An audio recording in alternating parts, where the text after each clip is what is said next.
36 degrees and the sun is shining, although temperatures promise to fall a bit later on. We remind you, this broadcast available in Spanish. We're available using the SAP button on your television. The Denver Broncos have won the toss and they will defer, which means the Oakland Raiders will get their hands on the football first. George Atkinson III will not run it out, and it'll be first down for the Oakland Raiders on the 20-yard line. Let's check in with Evan Washburn. Evan. Well, Greg, everybody seems to have a strong opinion about what the Monday night loss for the Broncos means for them going forward. And that was the case when we spoke with Von Miller yesterday. He said he actually thinks the loss could be a good thing for this team going forward, saying it's good to have a wake-up call before the postseason. And they want to take it out on Oakland today. And just a quick note, keep an eye on Khalil Mack, the rookie linebacker for the Raiders. He's dealing with a left hamstring injury. Tony Spano said it could be a concern with the cold weather. Greg? All right, Evan, thank you. On first down, this is Latavius Murray.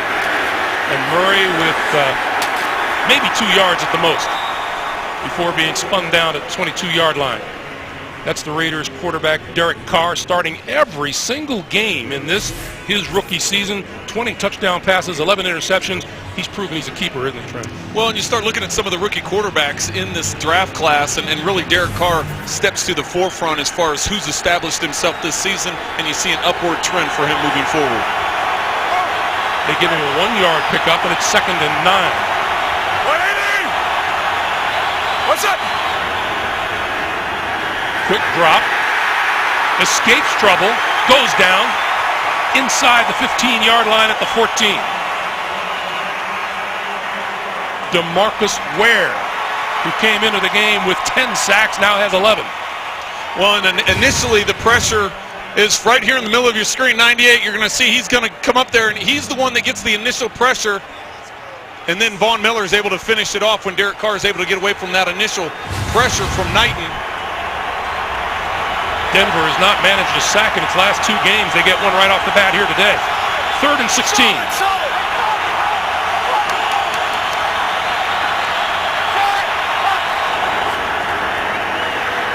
Carr with time this time over the middle and complete. Threw into a crowd. Well, that's intended for Michael Rivera. Excuse me, Trent.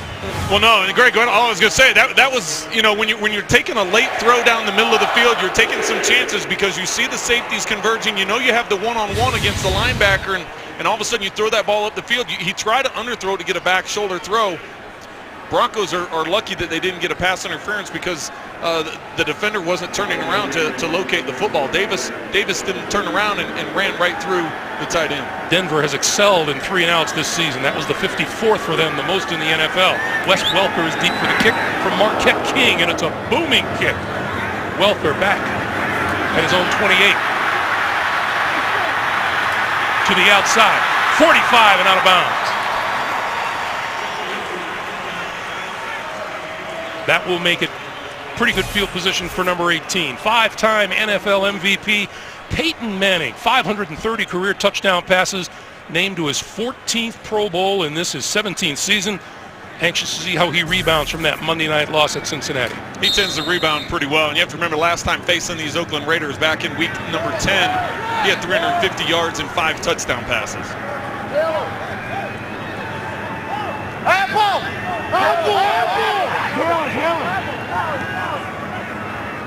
C.J. Anderson in the backfield behind Manning, and Anderson gets the handoff for a couple.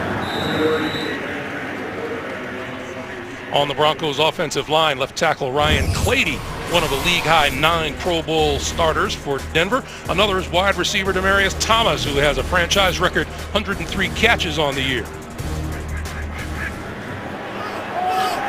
Sideline, incomplete, intended for Emmanuel Sanders, and we have a flag down at about the 30-yard line. Our referee today is Cleet Blakeman.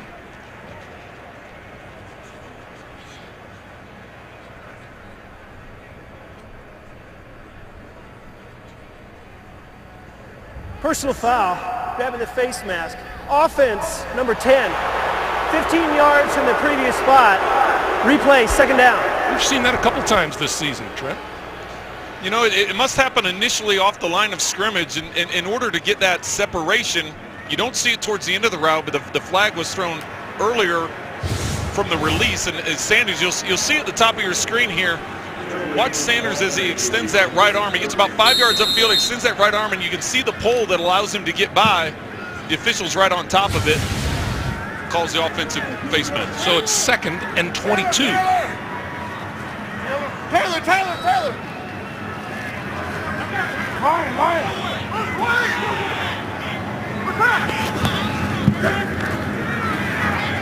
Manning, quick pass, wide open. At about the 43 was Demaryius Thomas, and he's close to midfield.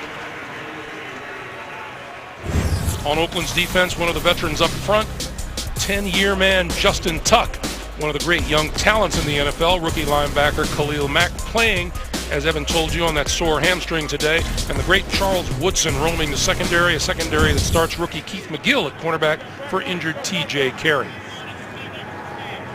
3rd and 8 now for Manning, who needs the Oakland 44 for a first down.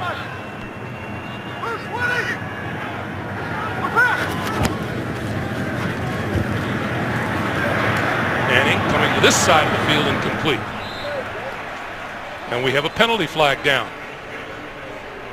And this is going to be against the Raiders.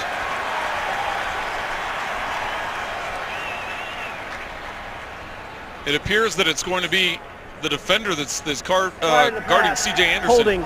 Defense number 57. 5-yard penalty from the previous spot. Automatic first down. Ray Armstrong is the one that's going to get called on. C.J. Anderson's out in the right slot, and he's just going to be running a corner route. And they're going to get Ray Anderson. Right here is C.J. Anderson, and here's Ray Armstrong. He's just going to run a corner route, and what they're going to call, he's going to reach out and grab him there. No, that's the penalty that they called, but as you can see from the replay, not a lot of contact to bring that flag. Enough to give the Broncos a first down. And this is Ronnie Hillman in the game for the first time and run out of bounds at the Oakland 45-yard line by Ray Armstrong. Well, Jason Tarver, the defensive coordinator for the Raiders, he's not going to be real happy with that call because his player was in position, and Tarver talked about the tempo. Here we see Denver getting up to the line of scrimmage really quickly and getting a quick snap. He talked about the tempo that Denver likes to use. There was Jason Tarver on the sideline, Manning throwing, and that's complete inside the 35 to Demaryius Thomas for a first down. We asked C.J. Anderson yesterday how was Peyton this week, and in so many words he said angry, and he said I like him when he's angry. It was interesting. He said I like him when he's angry. I like him when he's very focused and determined. He mentioned that Peyton tends to be pretty serious, which all of us know. He's very focused on what he does, but after coming off the performance he did against Cincinnati and getting dialed in this week, C.J. said he was very focused during the week. On first down, Manning, play fake, and tripped up and sacked in the backfield by number 91, Justin Tuck. Let's get an update from the NFL Today. JB and Boomer. All right, Greg, little trickery here. How about this little flea flicker? That's going to be Ryan Lindley. Hands it off to Marion Grace. He flips it back, then throws it down the field to Michael Floyd, 20 yards for a touchdown. Cardinals take an early 7-0 lead. Greg Gumbel, Trent Green, and Evan Washburn. All right, guys, if Arizona wins, both Seattle and Green Bay lose, Cardinals clinch home field throughout the playoff. 2nd and 13. This is Ronnie Hillman, and Hillman brought down at about the 32-yard line, leading the way, number 25, DJ Hayden, along with Charles Woodson. Broncos, they win. They are the number 2 seed in the AFC. If Cincinnati loses tonight, they're the number 2 seed in the AFC. But a loss here to Oakland and a Cincinnati win drops Denver to number 3, and they play next weekend. 3rd and 9.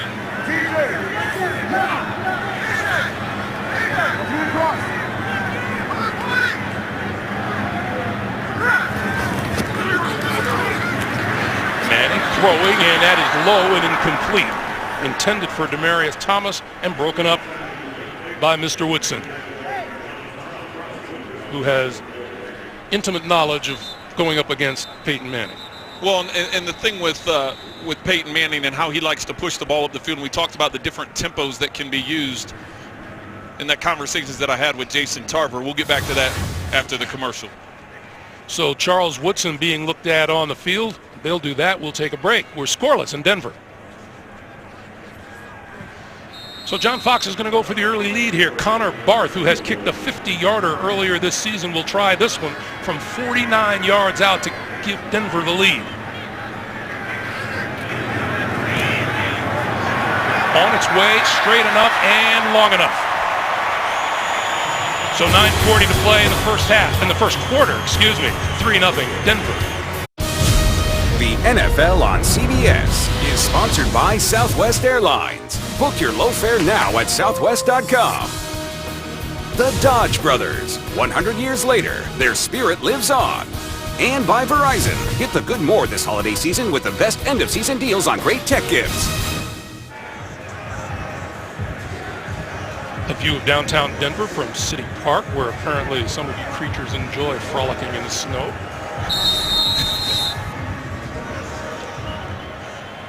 "23 yards in 8 plays, 3 minutes and 40 seconds, and the Barth 49-yard field goal, and George Atkinson is deep. And this one will not be returned either. So the Raiders once again from their own 20-yard line. We've talked about Derek Carr. Take a look at the offensive line. It has reliable Donald Penn in his 9th season out of Utah State at left tackle. And second-year running back Latavius Murray's come on strong and grabbed the starting job ahead of Darren McFadden and Maurice Jones-Drew. When this season began, the Raiders had high hopes of a 1-2 punch from McFadden and Jones-Drew. It just hasn't worked out that way. You know, that hasn't worked out. Jones-Drew is still under 100 yards on the season. He's been healthy most of the year. That hasn't been the problem. McFadden's been healthy for the first time in his career as well. They just weren't effective, and they've turned to Latavius Murray. This is Murray straight ahead for about 3. Malik Jackson making the stop. Denver's third-ranked defense. DeMarcus Ware named to his 8th Pro Bowl. 11 sacks on the season now, 128 for the career. Another Pro Bowler, Von Miller at linebacker, a team-leading 13 sacks for the year. And a ball-hawking secondary led by cornerback Aqib Talib, who has 4 picks and has returned 2 for touchdowns.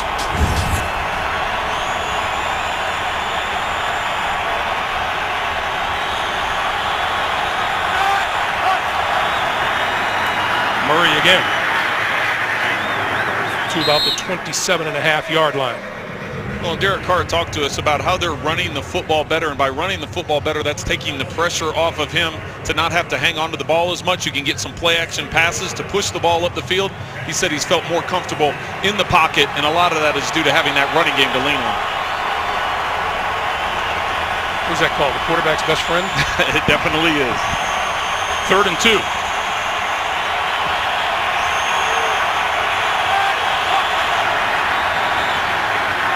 Carr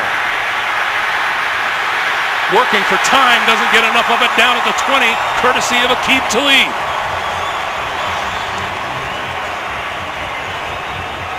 This is a coverage sack by the Broncos. There's nowhere for Derek Carr to go with the ball, and just keep an eye on all the receivers. You're going to see all 3 guys locked up here. You're going to see locked up here on a crossing route. There's just nowhere for Derek Carr to go with the football. And Talib, ultimately, you can see right here, Talib is who gets chipped in that route, but it's a good combination by the Broncos as they change it off. Talib comes off of his coverage once he gets rubbed on that chip. It frees him up to chase after Carr, and nice job of communication by the Denver secondary. Talib's first sack of this season. Marquette King whistle blows. And delay of game, it appears. Delay of game. Offense. 5-yard penalty. Still 4th down.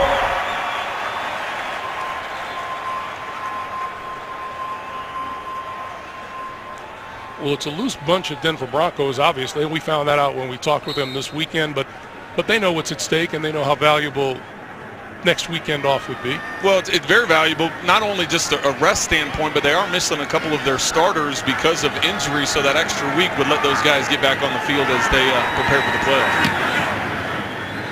Another big kick by Marquette King. Drives Welker back to his 30. Up the sideline. And back to midfield. 7:11 to play. First quarter, 3-0 Denver. This is the NFL on CBS. Hey, you can keep fantasy football going in the postseason and compete for up to $2,000 with CBSSports.com Playoff Challenge. See rules and sign up at CBSSports.com/challenge. Void where prohibited.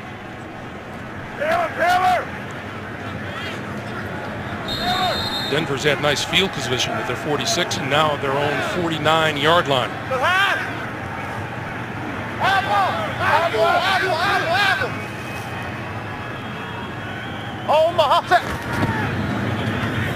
Manning looking far side, went to the back shoulder, and the pass wasn't there. Cody Latimer, the intended receiver. It'll be 2nd and 10. That's twice now that Manning has gone after McGill, who's filling in over that corner spot. The rookie trying to take advantage. The first time was Emmanuel Sanders up the sideline, and Sanders got called with the offensive face mask, and that time Latimer one-on-one, trying to take advantage when he sees him isolated over on the side. You see Woodson's back in the game for the Raiders. 2nd and 10. Move 20. Manning, this side of the field, got his man inside the 40-yard line, and that is Sanders. And Sanders to about the 38 of the Raiders, and that's a first down. Plenty of time for Manning. Comes off the play fake to C.J. Anderson and just sets up. It's just a traditional comeback route on the outside. You can see the cushion that the Raiders are giving Sanders. Hayden's giving him a huge cushion, giving respect to Emmanuel Sanders' speed. Peyton was telling us how Emmanuel's been a fast learner for him. We said the work ethic's been there, and that's been a big difference for him. Manning running out of time, throwing, and got his man inside the 20, 15, down at the 10-yard line is not Julius Thomas, it's Demarius Thomas for a first down. Demarius is who comes in motion, and he's working on McGill. It's a zone coverage, but McGill is chasing him across the middle of the field. Good anticipation by Peyton Manning as he releases that ball before Demarius Thomas even comes out of his cut. You can see why he had to release the ball so early, because he took a hit after making the throw.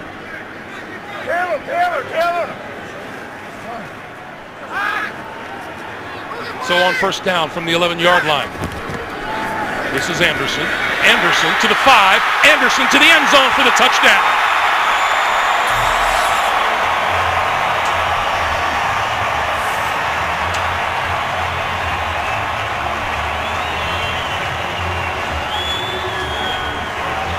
I want you to watch the inside blocking here where Denver is going to run this touchdown. You see a double team here and you see a double team here, and then you're going to get C.J. Anderson running right up the middle.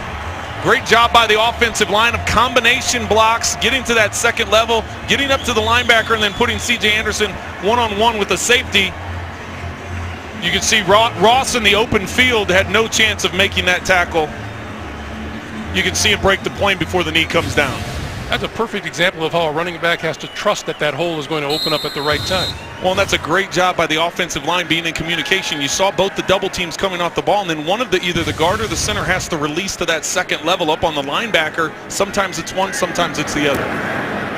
Connor Barth's extra point is good as we come up on 5.5 to play in the first quarter. The Denver Broncos on the touchdown run by C.J. Anderson jump to a 10-point lead. The NFL on CBS is sponsored by Dr. Pepper, always one of a kind. And by American Sniper from Warner Brothers Pictures, now playing in select theaters everywhere January 16th. Apparently they do some of that around here. Welcome back to Denver. 10-0 Broncos. 5:37 to play in the first quarter. And Connor Barth, who's already had 2 touchbacks, not get one here. This one batted down at the 5-yard line by Kenbrell Tompkins.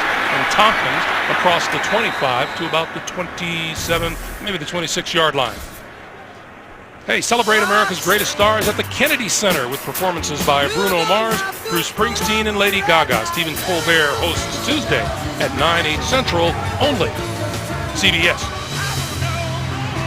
And Greg, it's imperative that the Raiders get something going on this series. I know you want something going every series, but the first 2 series, 3 and outs, giving the ball to the Broncos near midfield both times, which giving Peyton Manning a short field hasn't worked out well for him. They need to start pushing the ball up the field a little bit more, not be as conservative in this series. You saw Demaryius Thomas being worked on the Denver sideline. We'll keep track of that, and we get a whistle and a flag and a false start. False start. Offense, number 81. 5-yard penalty, still first down. Trent, you and I were in Oakland Week 10 when these two teams met. Raiders jumped out to a 10-6 lead. They intercepted Manning twice in the first half, then late in the second quarter, C.J. Anderson, 51 yards. The Broncos never looked back. Peyton threw for 5 touchdowns, 340 yards. The Broncos won it 41-17 as the Raiders fell to 0-9 on the season. What's up? On 1st and 15. Carr buying himself some time in the pocket and going deep down the middle of the field and complete. Michael Rivera, the intended receiver, or was it Andre Holmes? It's never a good thing when you come off the play fake and you're trying to push the ball up the field and then you ultimately determine I'm going to float one right down the middle of the field. You have 2 receivers, 1 short, 1 high. That's it. That generally equals trouble. That's not. You'd like to see a little better rhythm and timing, but I do like the fact that they're trying to push it up the field. Now they just need to have some outlets for Derek Carr to dump it off to. Overthrew one, underthrew the other. 2nd and 15. Carr on the crossing pattern, and Rivera could not corral that. Let's get an NFL Today update from New York. Once again, JB and Boomer. Cam in Carolina. Well, Cam is getting off to a great start. 7 of 8, 59 yards. His touchdown pass to Ed Dixon of 5 yards. He's also had 38 yards rushing already.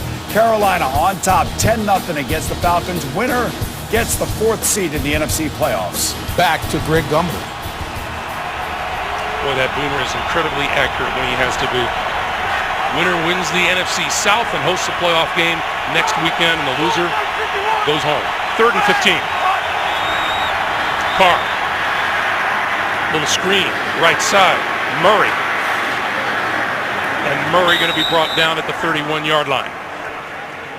And that'll bring the punting unit on the field as we check out the playoff picture. Dallas, Seattle, Detroit, Carolina, Atlanta playing for that South title. And Green Bay and Detroit going to play for the NFC North. Simple as radar. I tell you what, coming into today, it was a lot more confusing than what's been cleared up so far. But yeah, there's still some extensive math equations out there, right? How about the last couple of weeks when there were more teams alive than out of it? Exactly. Felt like the NBA. Another booming kick, Marquette King. Fair catch is made by Wes Welker at his own 15-yard line with 4:26 to play in the first quarter. On the left, Tony Sperano as the interim coach, coaching his 12th game for the Raiders this season. John Fox in his 4th season here in Denver.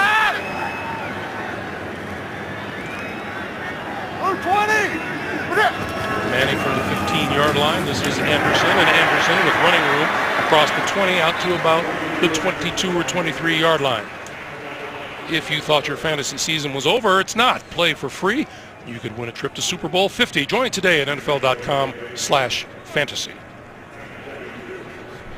Well, the Raiders have played better defensively this last half of the season. Last week against Buffalo, they held them to 13 yards rushing on 13 attempts. And so far today, the Broncos have been effective with the run, especially between the tackles.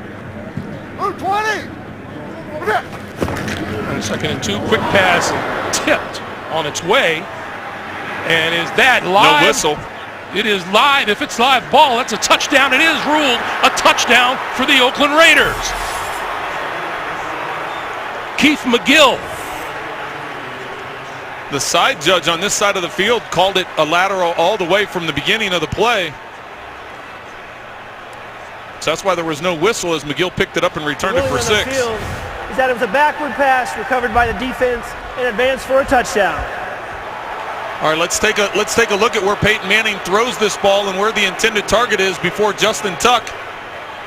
Justin Tuck tips the ball. So you see right here on this line, and you can see where the ball is.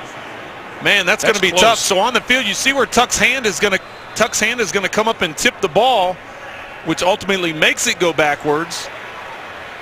And of course, any scoring play will be reviewed, so they will take a look, and we'll take a break and see if the Oakland Raiders are on the board here quickly.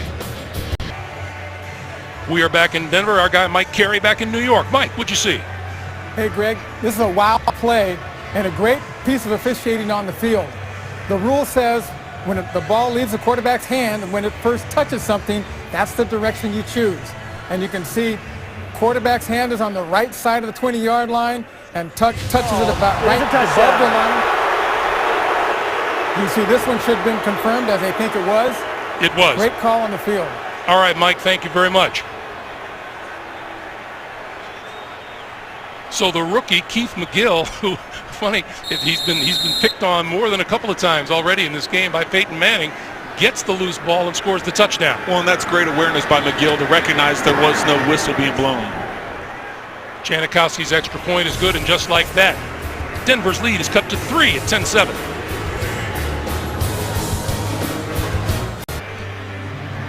Welcome back to Denver. Mike Carey is still with us. Mike, anything you want to clarify on that play that we just saw?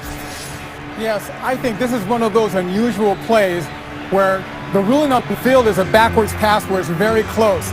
Trent, you know that the release point of a pass is right at the top. Right. And so when you stop the camera there and then pick it up where it's touched, you can see that at least it's parallel to the line of scrimmage, which means it's a backwards pass. It has to be definitely forward to be incomplete. Great call on the field. All right, Mike, thanks so much. Replay. Thank you very much. And this kick will go through the end zone for the touchback, and Manning will start now from his own 20-yard line. And Greg, I think it's important to point out what Mike just said. With a right-handed quarterback, as Peyton Manning is you're releasing that ball with your right hand, so the ball is on that side of the 20-yard line, the right side of the 20-yard line, and as it goes back and Justin Tuck's hand tips it, you can see it's working back. So that is a great call by the officials on the field to be aware of it at that time. And what Mike just clarified, what you and I were talking about during the timeout, if it's parallel, if it's completely parallel, it's a backward pass. That's what. Yeah, he just cleared that up for us. Well, that's what Mike does. Changes. Hey, that changes the complete landscape of this game, though. This is something the Raiders needed desperately. This is Ronnie Hillman, and Hillman for maybe 2 yards out to the 22-yard line. Well, and having a chance to talk with Coach Sperano last night, he said one of the words he chose not to use this entire week was end. He didn't want to say end of the season, last game of the season, end of what they've been trying to do, especially since he's taken over as interim head coach. And he was just trying to make sure the guys didn't focus in on this being the end of anything. He just wanted them to keep the momentum going, winning 3 of the last 5 games and playing better football. They have played hard for Tony Sperano. Coming to the near side is Hillman, and Hillman bumped out of bounds at about the 28-yard line. So it'll be 3rd and 2. The Denver Broncos have not lost a game here at home this season, and the Oakland Raiders have not won one on the road. Well, and that's been, you talk to the Broncos, and we've had them a couple times this year. They talked about, their ineffectiveness on the road, but how special it is to play here. They want to continue that here today, and obviously get a bye and get that first playoff game here at home. 3rd and short yardage. C.J. Anderson, right side, has the first down. Across the 30 to about the 31-yard line. D.J. Hayden making the play. And you see Justin Tuck limping on the sideline.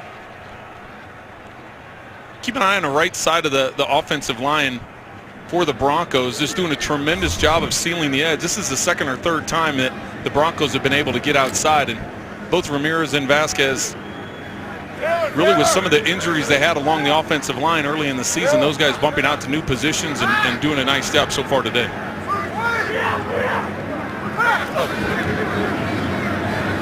Manning going to throw that one to a wide open number 85, Virgil Green. And he's forced out of bounds. This is what Denver has been through this season. Of course, Peyton set the all-time touchdown record as the Broncos began the season 5-1. And then that loss at St. Louis, 22-7, shook a few people up. But then, as we said, looking to go undefeated here in Denver. 2nd and 3.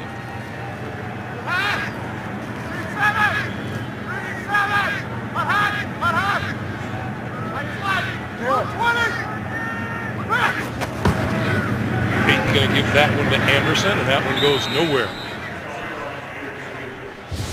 Denico Autry making the stop. Let's go back a couple plays to Justin Tuck's injury. You're going to see him. He's getting near the pile. He doesn't get involved with the pile. He kind of comes limping up towards the line, but it looks like he gets kicked where either he hyperextends that knee or somebody falls on it. It does appear that he's back on the field, but we'll have to keep an eye on that as the game progresses. Well, he's back, which is good news. On 3rd and 2. 57's Mike! 57's Mike! This way! Hey! Move 20! Peyton moves Anderson around in the backfield. Play fake to him. Manning with time. Throwing wide open. He's got his man. Emmanuel Sanders. Sanders out of bounds at the 30-yard line of the Oakland Raiders.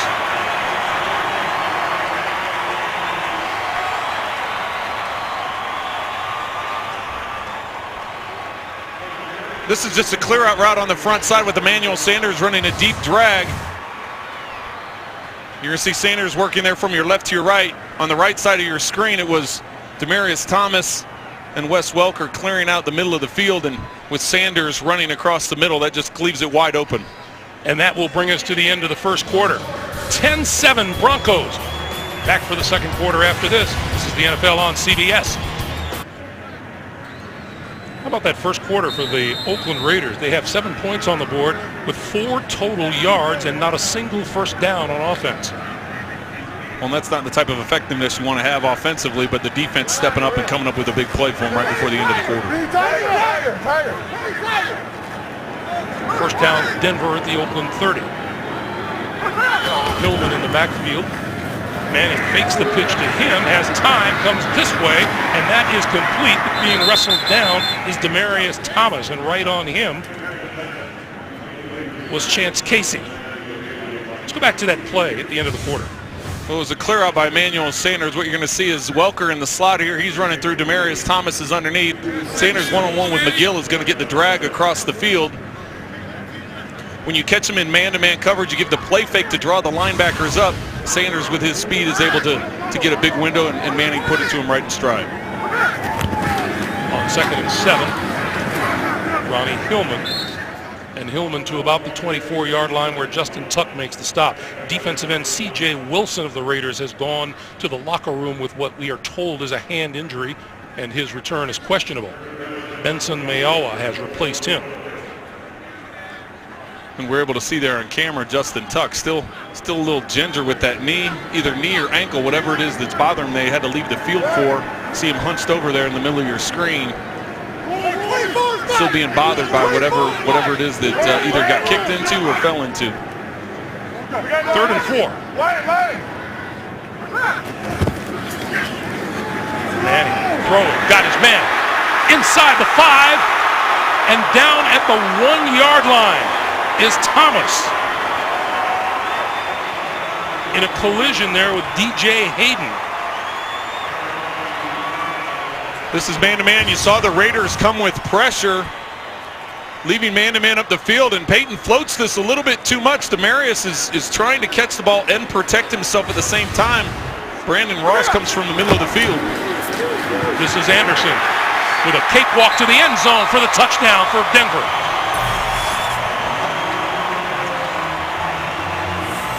And we have a penalty marker down in the end zone. We have 2 of them down.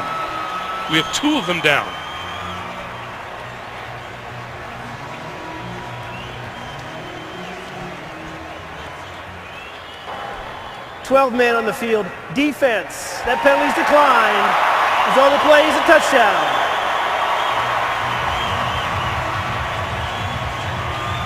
Well, and that was one of the problems Jason Tarver, the defensive coordinator for the Raiders, talked about, is that the Broncos have 3 different tempos. They have to hurry up, get to the line, and snap it right away. Hurry up, get to the line, use up the play clock, and get an advantage by seeing what you're going to commit to defensively, and then, of course, traditionally your huddle. C.J. Anderson with his 2nd touchdown run of the afternoon. And Connor Barth for the extra point, and it is good. 13:08 to play in the first half. C.J. Anderson coming right at you for his second TD of the day. 17-7 Broncos. On the far left there with the headset, you see Adam Gase, the offensive coordinator, and Peyton in conversation. 10 plays, 80 yards, culminating in C.J. Anderson's touchdown. George Atkinson III is deep, and he will not get a chance to return this one, as Brandon McManus boots it through the end zone. Saturday, CBS Sports features Ryan Boatwright and the defending national champion UConn Huskies visiting Florida, and then it's a top 15 women's showdown. Maryland against Nebraska, a men's women's doubleheader here on CBS starting at 2 o'clock Eastern Time. Ready for a little basketball? I am definitely ready. I'm a big hoops fan. I know you're all over NCAA, the tournament, everything else, but it's exciting time. Playoff football and college basketball, good stuff. Either that or it's all over me, one or the other. From the 20-yard line, this is Latavius Murray, and we get whistles and penalty markers. False start. Offense, number 45. 5-yard penalty. Still first down. That's Marcel Reese, the guilty party. Undrafted. Undrafted Pro Bowler, and the Raiders have him up for the Walter Payton Man of the Year award. His foundation partners with organizations who provide opportunities to youth for character and leadership development, and Ben Garland of the Broncos is the nominee from the Denver Broncos. That pass to the far side of the field is complete, and Bryce Butler pushing his way forward back to the original line of scrimmage. Well, that's a good drive start. You just want to get the ball in your hands quickly, get it in open space. If you've got, as in this case, it was Talib that was in off coverage, just try and get some of that yardage back after the penalty, and they were able to pick up almost 6 yards on that.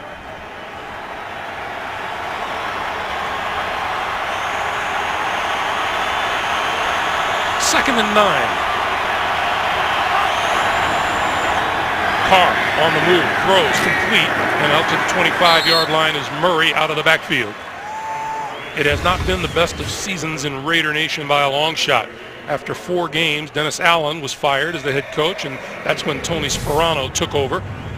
And they lost their next 5 and started the season 0-9 for only the second time in their great history.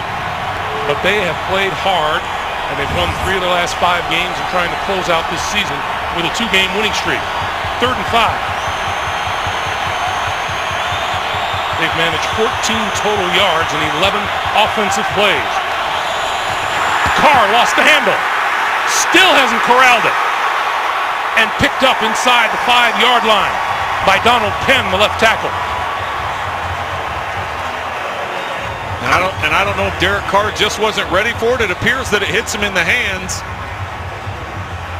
Maybe it came in a little hot. Either way, he's got to catch this ball. Does look like it was a little firm, but I was going to say a little hot looked really accurate. it came back there with some smoke on it, but you got to find a way to bring that in. So the Broncos figure to get terrific field position out of this. Marquette King kicking out of his own end zone. And Welker at his own 42. And back to about the 48-yard line. Manning and Woodson, they go back a long, long way. Woodson, the 97 Heisman Trophy winner, finishing ahead, Peyton Manning. The NFL on CBS is sponsored by New York Life Insurance Company. Domino's. Visit Domino's.com. And by Honda, where you can get great deals during Happy Honda Days.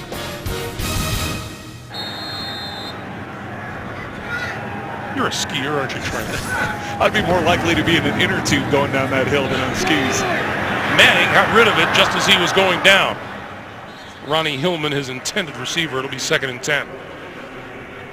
No, don't you hit the slopes every once in a while? You know, go I out don't. And grab those lift tickets and all that good stuff. No, not a lot of that going on. I'm more comfortable on a snowmobile or, like I said, a sled. I'm more comfortable sitting on a radiator. Good pressure by the Raiders that time, bringing it off the edges, and then as Peyton tries to step up, the pocket collapsing around him. You see there, Manning has divided things up. 12 runs, 12 passes. 20.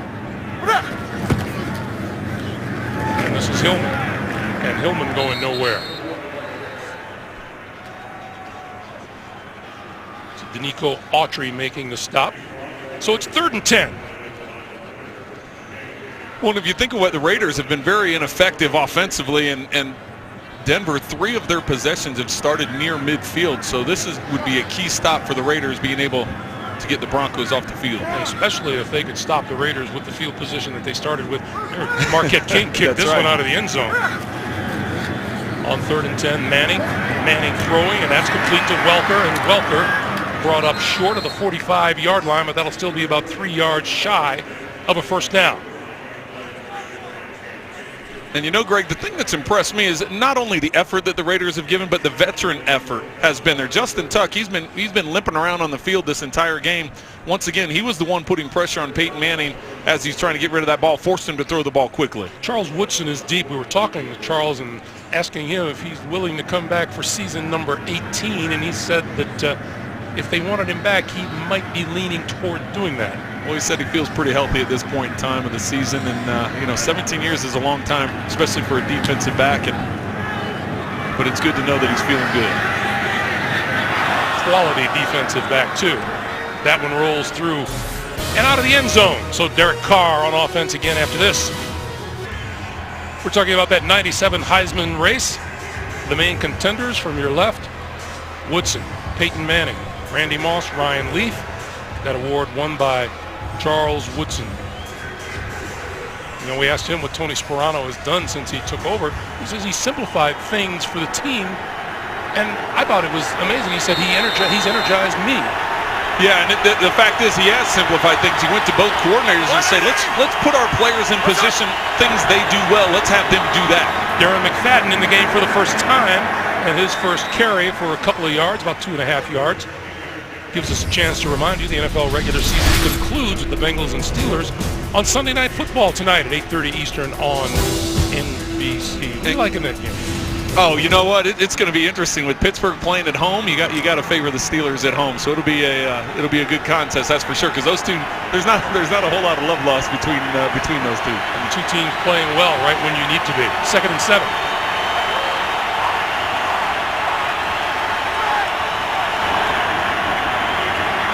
Carr with time and over the middle and almost intercepted. Number 30, David Bruton, breaking it up, intended for Michael Rivera. In the AFC, as things stand now, the Baltimore Ravens, with their win and San Diego's loss earlier today, into the wild card slot. And Denver fighting for home field advantage. 3rd and 7. Oscar left. Oscar.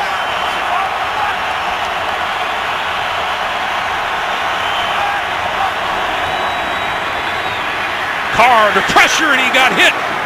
And that is complete to the near sideline and out of bounds at the 36-yard line to Rivera for a first down. What a throw by Carr just as he was getting rid of the football. Well, and great toughness by Carr as well, standing in there to the last possible moment and getting the ball off before Jackson hits him. You'll see Jackson coming to the screen.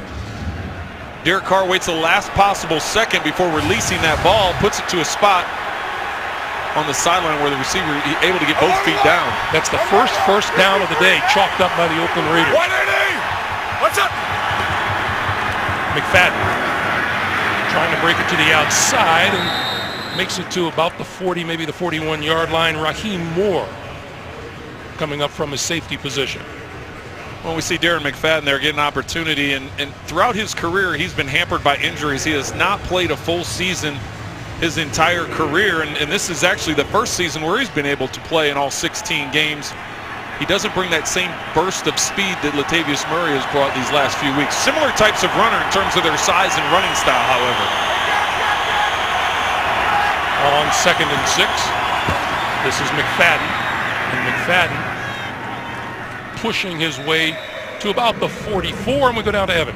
Well, guys, you've been talking about what Tony Sparano has brought to this team as he took over as head coach, and there's been rampant speculation about who will be the head coach of the Raiders going forward. I actually got to speak with owner Mark Davis for a brief period on the field before the game, and he said, look, the process starts tomorrow. Our coach could be on our sideline. I think Tony has done a great job, and Sparano told us last night, he and Mark Davis talk twice a week. He said, this is my job until somebody tells me otherwise. Thanks, Evan. He was quite definite about that. 3rd and 3. Carr tipped at the line of scrimmage, and it falls incomplete. Malik Jackson got a hand on it. Well, Carr is trying to hit McFadden coming out of the backfield. You get McFadden up here isolated, trying to get him on a crossing route. Broncos are able just to read when Carr is going to throw. You can see Jackson's the one that gets his arm up. As you said, Greg gets his arm up and bats it down. Is it the obligation of the offensive line to keep those D linemen occupied so that they don't do that? You know, if it's a short throw, if it's a quick 3-step throw, yes, you want your lineman to attack and keep those hands down on that. It's a 5-step drop with the progression. That's just the defender recognizing the double team and being ready to jump. This ball is going to sail down the sideline and out of bounds. This is going to end up being a pretty good kick by Marquette King. It's going to be marked out at the 15-yard line. That's where Peyton starts. The NFL on CBS is sponsored by Amazon's new Fire HD, powerful tablet, endless entertainment, and by Pepsi. Hype your hometown with Pepsi at Pepsi.com/halftime.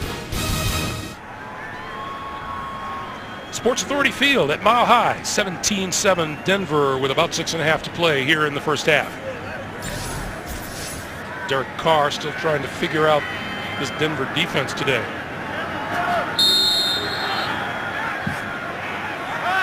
C.J. Anderson in the backfield on 1st down. Number 20.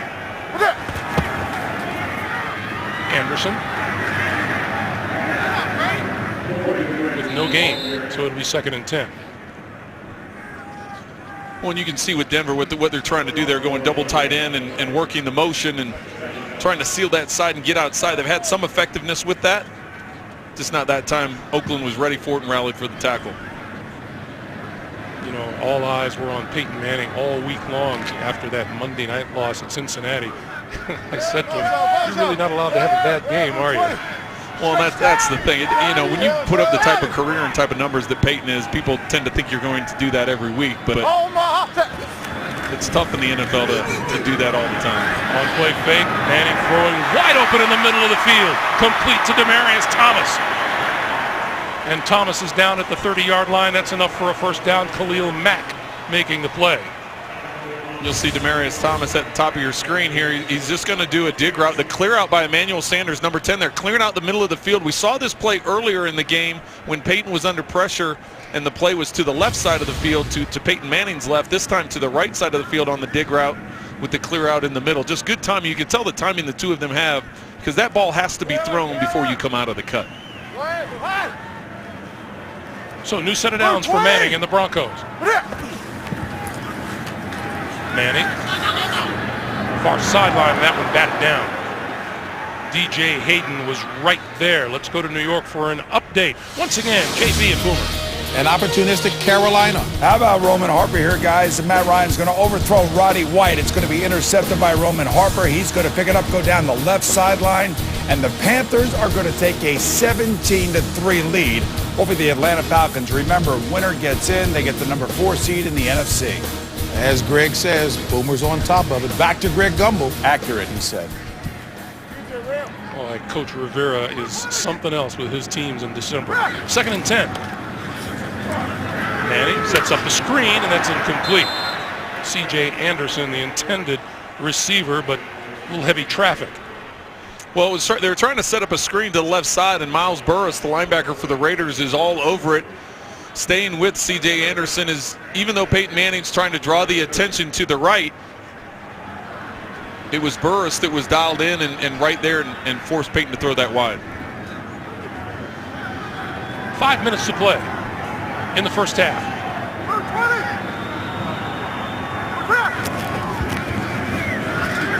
Manning under pressure, skips away, completes the pass, and that one lost ball.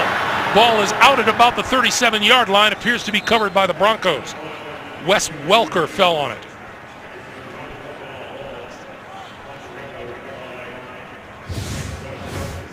Ray Armstrong is who's matched up one-on-one here, and after the snap, he comes over, and he's the one that's going to go into coverage on C.J. Anderson. It looks like he's going to blitz, but then he doesn't. He goes off on the man-to-man. Good recognition. Then he's the one to make the tackle and get the forced fumble. Nice job by Ray because it causes confusion for the offensive line if you're going to be a blitzer or not. You could see pressure on Manning, forcing him to step up and then to rally and make the tackle and force the fumble. Colquitt high. And the catch is made and hit immediately is Charles Woodson. Omar Bolden down there and arrived at about the time of the football. Charles Woodson isn't taking it easy in his old age, is he? Hey, a reminder, tomorrow on CBS, NCIS Los Angeles has never been better. Catch all the fun, drama, and action you love tomorrow at 10/9 Central only, CBS.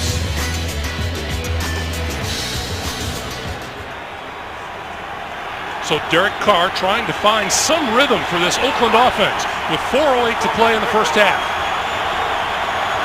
They begin at their own 26-yard line.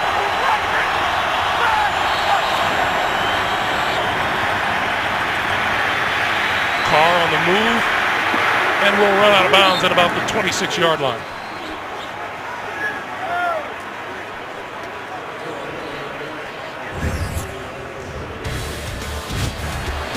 Look at Denver's defense today. Von Miller getting to Derek Carr and then Aqib Talib.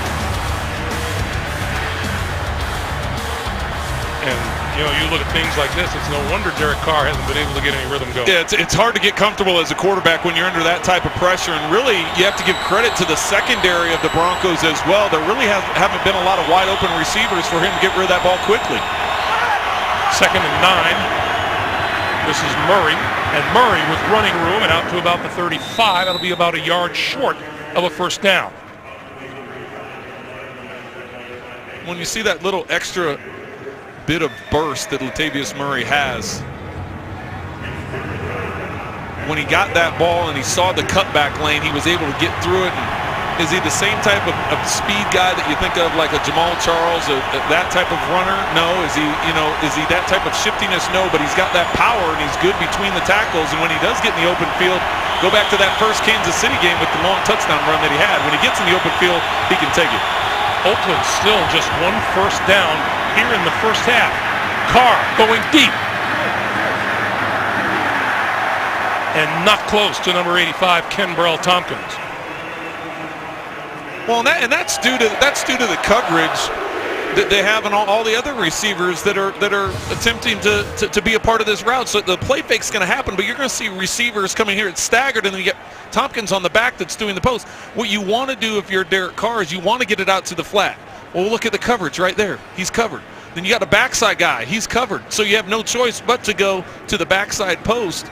Good coverage by the Broncos and really nowhere for Derek Carr to go with that football. On 5 out of 6 drives, the Oakland Raiders have gone 3 and out. Welker at the 25. Welker to the 26 and no more. 2:32 to play here in the first half, and I'll remind you coming up, the Verizon halftime report. JB and the guys will have all the scores, highlights, updated playoff picture all coming up on the Verizon halftime report.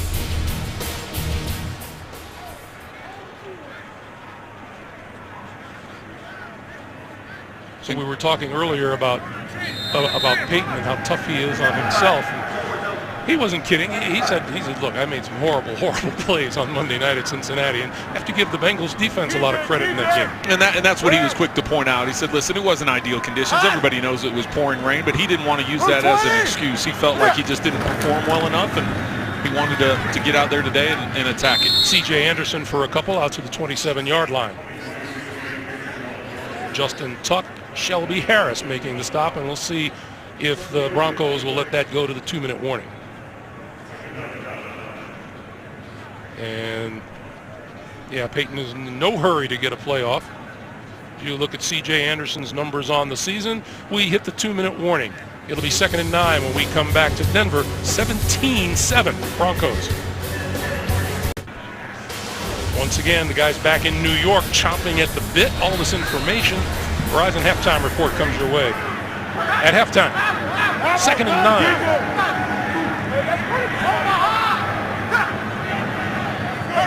Rochester, 57's mate. Rochester, Civic, Lion 56.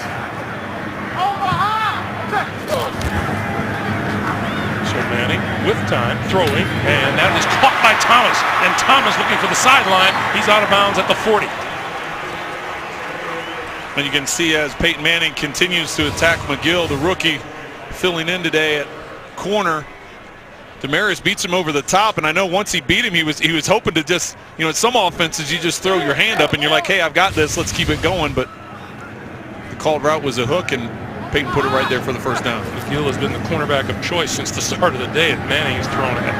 This is Anderson out of the backfield into Oakland territory and down at about the 44-yard line for a first down. Coming up on 1:40 to play in the first half. And you have to remember Denver still has all 3 timeouts, so they can continue to utilize the middle of the field.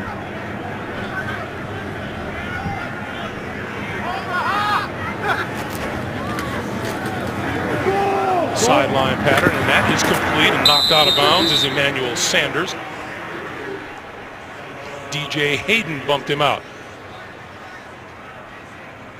Well, and he was hit going backwards, so the officials are going to keep the clock winding. So with those 3 timeouts, now down almost under a minute. 1 minute exactly to play.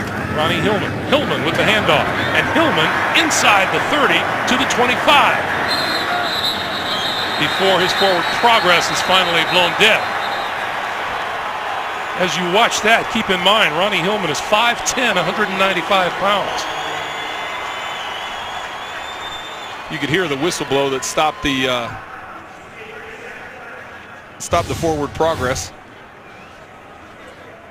Just going to run right up the middle. A lot of defenses in a 2-minute situation go to a soft secondary, or a cover 2, or maybe a 3 double cloud where you've got extra secondary players and try and rally and make the tackle, keep them out of the end zone. And you can see they're trying to rally. Hillman just pushing that pile, got a little feisty at the end of the play. Yeah, what's a double cloud?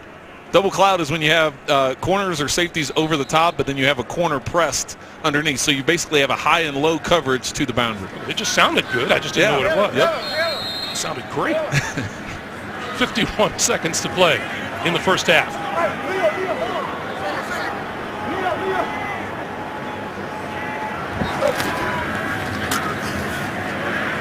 Manning. And that is dropped inside the 20. We have a penalty marker down on the near side of the field, dropped by Julius Thomas, the tight end. Prior to the pass, holding, defense, number 56. 5-yard penalty from the previous spot, automatic first down. That's the middle linebacker, Miles Burris. And he's the one that had Julius Thomas in coverage. Julius tries making a double move, and when he comes out of that second move, Burris just wraps him up and grabs him, and that's what the official sees and makes the call. So Denver with 2 timeouts, 46 seconds on the clock. You can still use the middle of the field here, though, with your timeouts. Manning going to go for it all. Intended for Sanders, covered by McGill. Well, and Manning once again picking himself up off the ground. Justin Tuck has done a good job continuing to put pressure, and Manning had to throw this ball early. You can see just from a timing standpoint, he has to release it before he wanted to, and then you see Tuck with the hit after the play. No one's going to need that halftime break more than Keith McGill. 2nd and 10.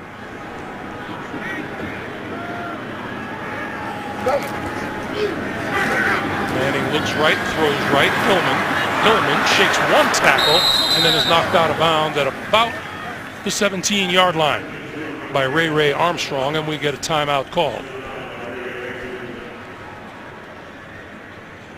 I'm sorry, excuse me, out of bounds, no timeout. So that stops the clock with 33. Well, the Raiders it seemed to be content at this point with just going to a soft coverage and trying to keep or force the Broncos into a field goal attempt.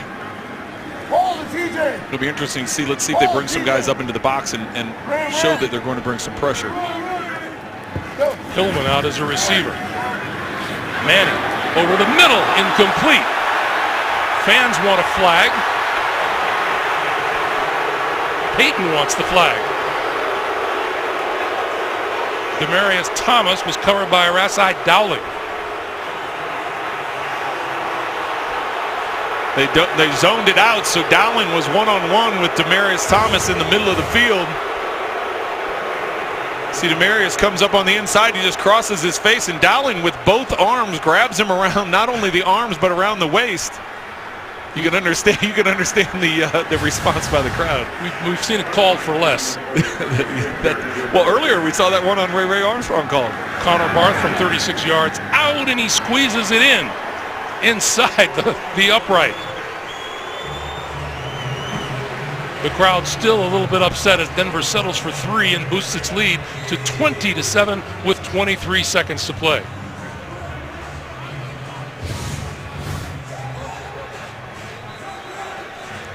You see Barth as he's leaving the field kind of had one of those little grins on his face, like I may have gotten away with one. It even looks like it may have deflected off the upright a little bit. Either way, if it deflects in or goes right down the middle, it's still the same. So, but it's kind of funny seeing Barth leave the field with that smirk on his face, like he got away with one. Well, everybody tried to figure out just how Manning and the offense were going to come out today. They've done fine. It's been the Denver defense that has totally disrupted the Oakland Raiders. Well, coming into this football game, they led the National Football League. The Denver defense led the National Football League in forcing teams into 3 and out. They had 53 3 and outs coming into today. And what are they standing at right now, Greg? 56. Well, they got 5. I think they have 5 3 and outs so far. Was it 5 out of the 6 series have been 3 and outs? So 58 3 and outs on the season. You didn't tell me there was going to be math. They will not run this one out of the end zone. And so the Raiders will start from the 20 and here, Trent. Are you satisfied? That's right. Well, so not only, look at all the 3 and outs, but here's the thing that stands out to me. 3 of them have negative yards. So that's -6, -5, -16. So not only are they 3 and out, but they're 3 and out and losing yards. So it's been an uphill battle for this Oakland offense the entire day, and a tremendous job by Jack Del Rio and this Denver defense. And work to do at halftime for Tony Sperano and the Oakland Raiders. 180. What's up? Denver won the toss and deferred, so they will get the second half kickoff. And Latavius Murray going nowhere. And this time it's Malik Jackson in on the tackle. And these are the final seconds to wind down at the end of the first half, and it has been all Denver Broncos. The Broncos rebounding from that Monday night loss to Cincinnati. A win gives them the first round bye and the number 2 seed in the AFC playoffs as they hold on to a 27 lead heading into the locker room. Let's go down to Evan Washburn. Evan. Well, Coach, just 1 first down, less than 50 yards of offense. What do you need to do to sustain drives and put some points on the board? Well, we got to be able to continue to run the football a little bit, okay? Stay in the football game that way, run the football, make it manageable. But we got to convert third downs right now, okay? They're playing some man-to-man coverage. We got to get open versus man-to-man coverage and convert third downs. Coach, thank you. Thank you. All right, Evan, thank you. And we have come to the end of the first half with the score. Denver 20, the Oakland Raiders 7. We're coming back with the Verizon halftime report right after this message and a word from your local station. You're watching the NFL on CBS. Happy New Year, everyone. Welcome back to Denver, where the Broncos are leading the Raiders by a score of 20-7 as we get set for the start of the third quarter. And the Bows game changer, pretty simple. Peyton Manning had fun just handing off to C.J. Anderson, who's had 2 rushing touchdowns on the day so far to boost the Broncos to the 20-7 lead. Greg Gumbel along with Trent Green. Does this make the second half planning easier to figure out in your mind? Well, I think for Denver, you just have to continue doing the things that you're doing. So from an Oakland standpoint defensively, you have to find ways to stop C.J. Anderson. I know Peyton Manning is putting up some big numbers, but you can see right here for the Raiders, find the rhythm. Offensively, they've only converted 1/3 down. They have to find ways to get yards, move the ball down the field. And then for the Denver Broncos, don't let up. We just talked about C.J. Anderson, his effectiveness, and by the numbers there, you can see Peyton Manning putting up a pretty spectacular day as well. And as we mentioned, it'll be the Denver Broncos getting their hands on the ball first here in the second half.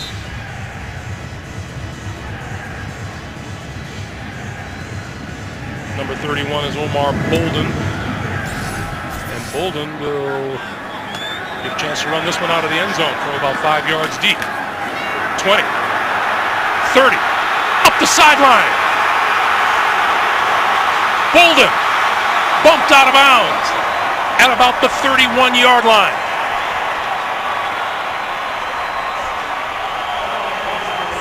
Sebastian Janikowski, the kicker, actually helped to run him out of bounds.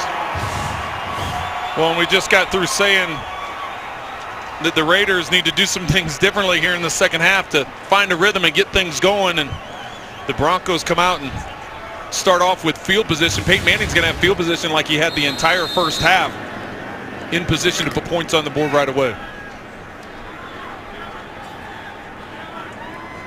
So Manning starts at the Oakland 30-yard line with C.J. Anderson in the backfield. And Anderson, the author of 2 touchdowns already,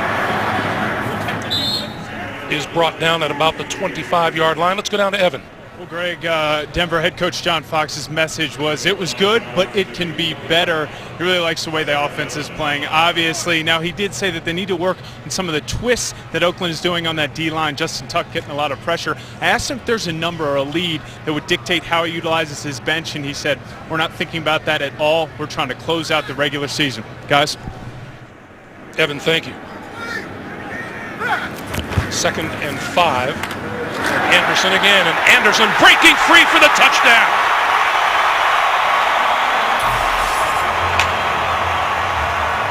A 3-touchdown afternoon for C.J. Anderson. Showing tremendous vision and explosion when he gets through there. A number of missed tackles by the Raiders, and that continues to be a problem. They've done a nice job. C.J. Anderson's going to come in here, and you're going to see his vision, and he cuts back.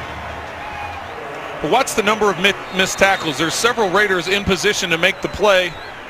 Woodson being one of them, came in a little bit too fast, overran the play, and C.J. Anderson with the cutback and gets up on the board. I know what Evan's trying to say with John Fox and when are you going to put in your backups, but my guess is if it keeps going this way by the start of the fourth quarter, that'll be some serious conversation for the coaches. Connor Barth, the extra point. It is good. 27-7. Denver's lead, and set up by Omar Bolden's kickoff return. Here's a nice ground level. Armstrong, Ray Armstrong comes off on it. Looks like he's in position to make the tackle, and Charles Woodson just coming in there too fast, thinking he has the angle, but the vision and the patience that C.J. Anderson shows, and then of course after those missed tackles, having the explosion to get in there. You know, going back to that Monday night loss against the Cincinnati Bengals, everybody wanted to know what's wrong with Peyton Manning, what's wrong with the Denver Broncos, and John Fox, as a good head coach will, he broke it down very easily for us. You don't win against good teams when you're -2 in the turnover department, missed tackles on defense that night, big runs made it a tough day, and coverage was a problem for them. Well, it's almost everything you just rattled off there is what's going on right now for the Raiders. You know, big plays in the special teams, big plays by the defense, and running the football effectively. It's kind of been a flipped script for the Broncos compared to what they went through in Cincinnati a week ago.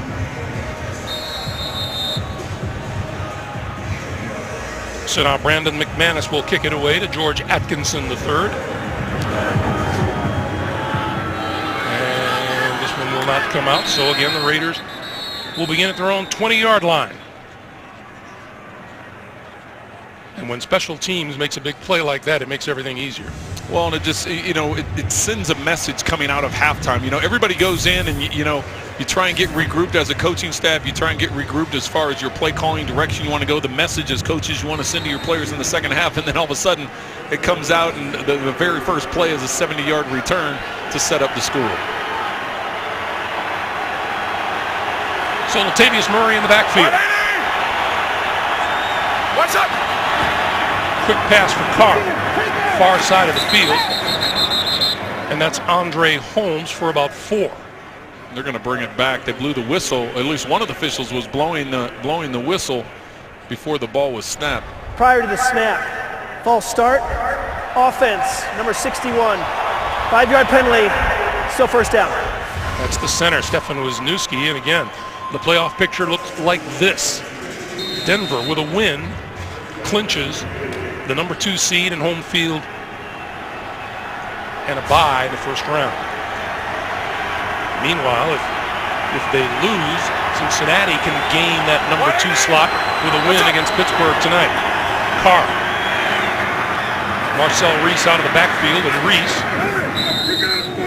out of bounds just short of the 30-yard line.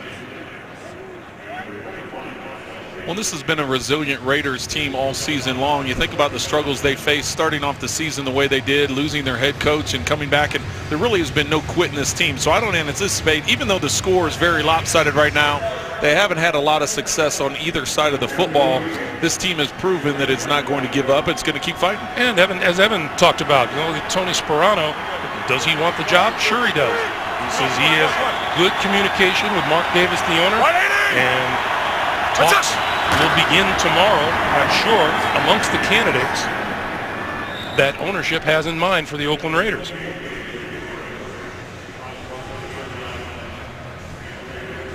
So first down for Oakland.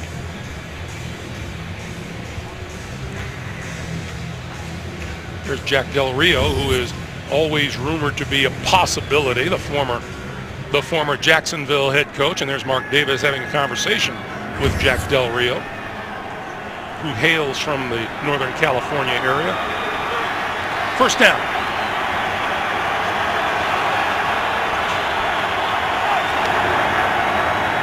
Carr got rid of it, incomplete. Nice play by number 97, Malik Jackson. Well, and Williams does a good job of getting up the field and putting pressure on Derek Carr and forcing him to throw that ball more quickly than he wanted to. We are told from the Denver sideline that left guard Orlando Franklin being looked at for possible concussion. We'll keep you updated. 2nd and 10.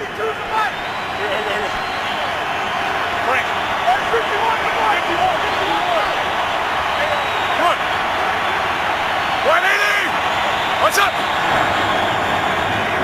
Murray. And Murray pulls his way to about the 38.5-yard line. Well, I think it's pretty safe to assume, after Evan had a chance to talk with Tony Sperano going off the field before the half, the Raiders aren't going to completely abandon the run and just say, you know what, we're going to throw it 50, 60 times and try and make this comeback. They want to stick with running the football. They want to have that balance. And even though they've had some problems with it, the Denver's done a good job with it, I don't see them leaving that, at least not at this point in time of the game. 3rd and 3. Carr with time, and he's got his man coming across the field. That's Murray. Murray across the 40, inside the 30, down the sideline, and finally bumped out of bounds.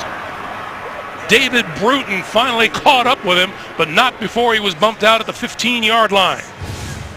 It's 46-yard pickup. And watch Murray, he's coming out of the backfield. He's going to rub right underneath Rivera, which gives him creates that space, creates that lane. It's just very similar to a lot of teams you see running that double cross with your inside slot receivers, except this time you do it with a running back and a tight end, and it creates that separation for the completion. Nice block up ahead by Kenbrell Tompkins for Latavius Murray.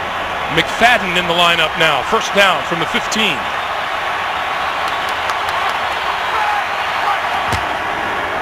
McFadden with the ball to about the 12.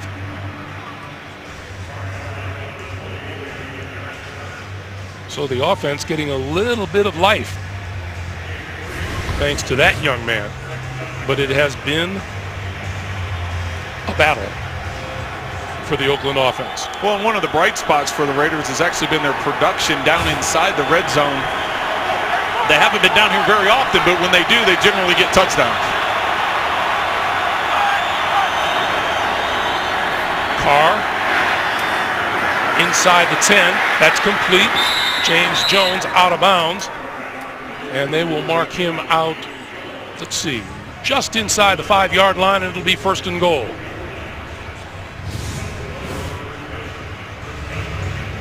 Good angle of Jones bringing in the catch. He's picking up a block on the outside on Talib, and he's able to get that 1st down before getting out of bounds.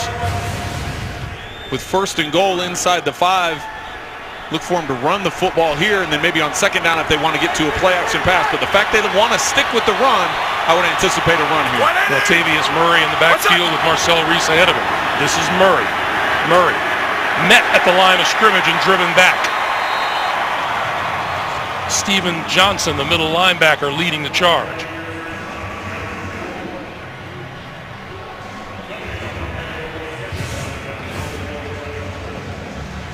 Murray coming in, nowhere for him to go. This is just a counter working back. You see 3 Broncos and no hole. So Murray leaves the field. McFadden comes in. They take out the extra offensive lineman.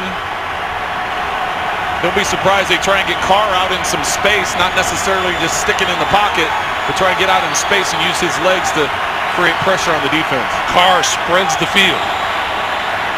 Quick pass inside, right at the goal line is Andre Holmes. And he will be marked at about the half-foot line.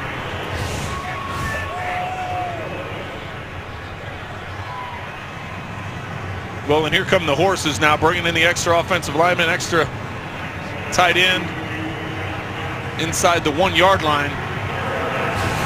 Nice accurate throw though by Derek Carr, getting that ball in there, squeezing it between 2 defenders and setting up this 3rd and goal. Not many rushing touchdowns for this Raider offense this season. 3rd and goal. What's up? Carr looking, throws all alone in the end zone for the touchdown is Jameis Olawale. It is his 2nd receiving touchdown of the season.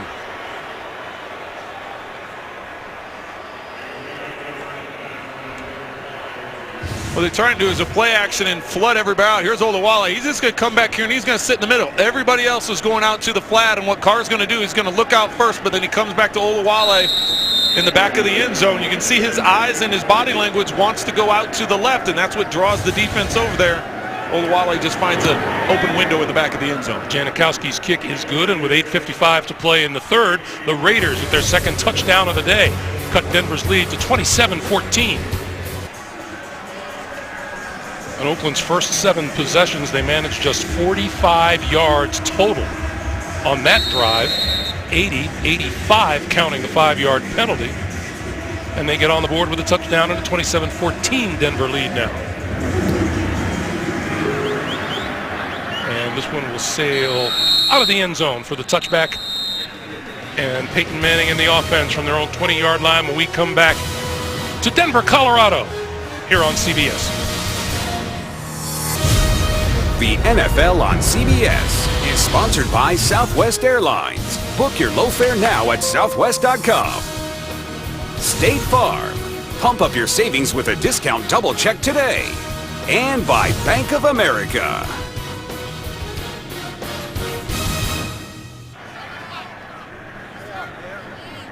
Ice skating downtown in Denver. We found out last night you can do that just as easily on the sidewalk. I knew you were going with that. Hey, consider about 3 of the 5 of us about fell, didn't we? Manning on 1st down the sideline. Incomplete, and the flag is thrown. DJ Hayden covering Emmanuel Sanders. Well, they're going to get DJ Hayden with that right arm all over Emmanuel Sanders. Pass interference, defense, number 25. The ball he placed at the spot of the foul. 1st down, Denver. You'll see him working up the sideline here, and this is what the official's in great position to call it. You can see the right arm of Hayden wrapped around the left arm of Sanders. No way he's going to get away with that with the official right next to it. So first down now at the Oakland 44 for Manning and the Broncos.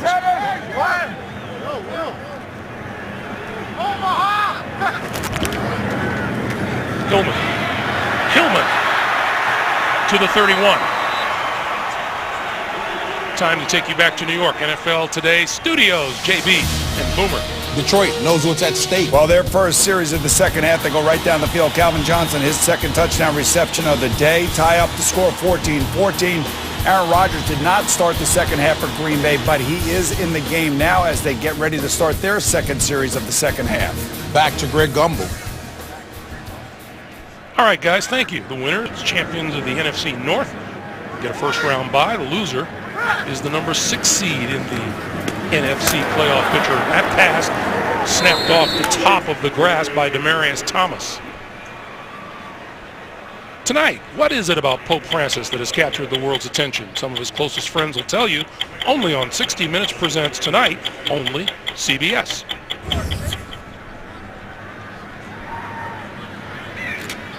I think the Pope is watching how the playoff picture develops. Possibly. 2nd and 5, Hillman. In the backfield, Hillman with the handoff. Spinning inside the 25 to about the 23-yard line, and Woodson down again as we check in with Evan. Well, Greg, just an update on left guard Orlando Franklin. He's been ruled out for the remainder of this game with a concussion, so Ben Garland will pick up his duties on the O-line. All right, Evan, thank you. And meanwhile, Charles Woodson down on the turf and forcing a stoppage in play for the second time this afternoon.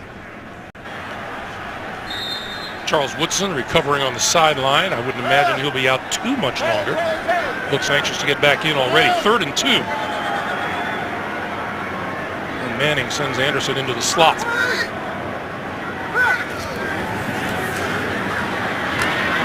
And that's complete inside the 20-yard line to Emmanuel Sanders for a first down. It's been a war of attrition out there today, Trent. Well, first for Demaryius Thomas. He's right here. He's going to catch the ball, and he comes up a little gingerly. It's his shoulder he ends up landing on and leaves the field. He'll be back out on the field. And then the second one is Woodson here.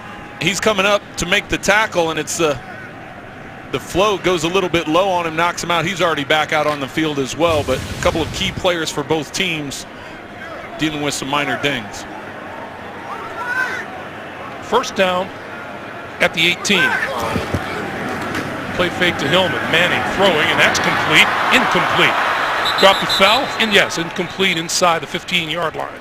Intended for Sanders, and Chance Casey was there with the play.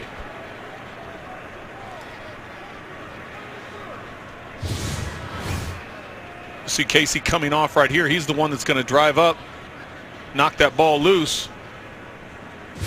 That's something you see a lot of combination routes that Peyton Manning has used over the years, whether it's in Indianapolis or here in Denver, where the slot receiver goes vertical, either goes corner or post, and then your outside man drags underneath.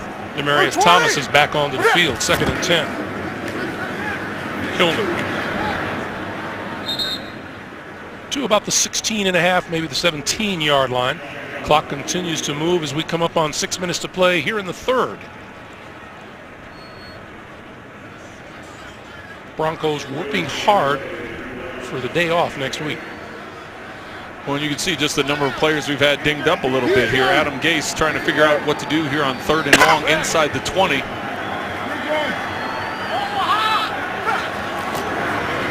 Manning on 3rd and 9, throwing, end zone, off the fingertips of Demaryius Thomas.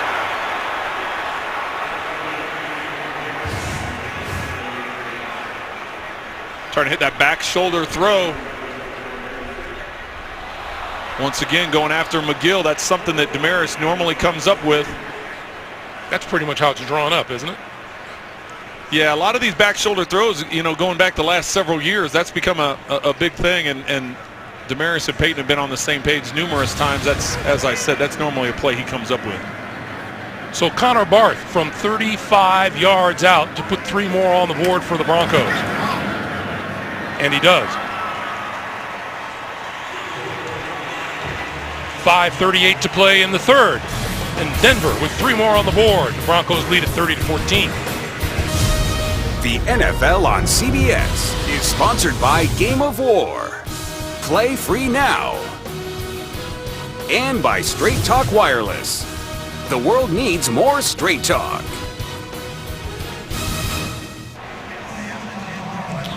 Well, guys, we just saw an uncharacteristic drop from Demaryius Thomas in the end zone here. And as I've been watching him throughout the game, he does have tape that has taped together the 2 middle fingers on his right hand. Now, he's obviously got his helmet on. He's available to play, but just something to keep your eye on throughout the rest of this game. All right, Evan, thank you much. On the kickoff, Atkinson going to run this one out of the end zone. Atkinson across the 20 to about the 21-yard line. About 5.5 to play. In the third.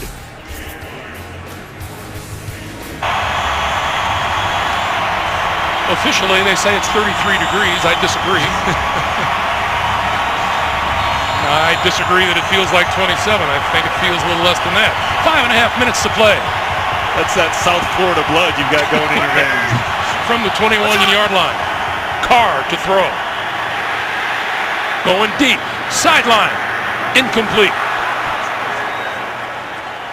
Intended for Andre Holmes, covered by Chris Harris. And you can understand why the Raiders sideline is looking for a call, because Harris didn't turn around on that. It's a little double move up the sideline. Harris makes a good adjustment, but used that left arm and is able to pull Holmes down. Raiders sideline was all over it, but the officials were not, so there was no flag thrown. So it's a 2nd and 10.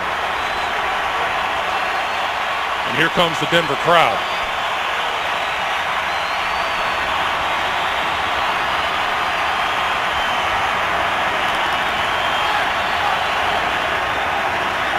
Carr on the quick slant. That's complete to about the 28-yard line to James Jones. And we check in once again with the guys in New York, JB and Boomer.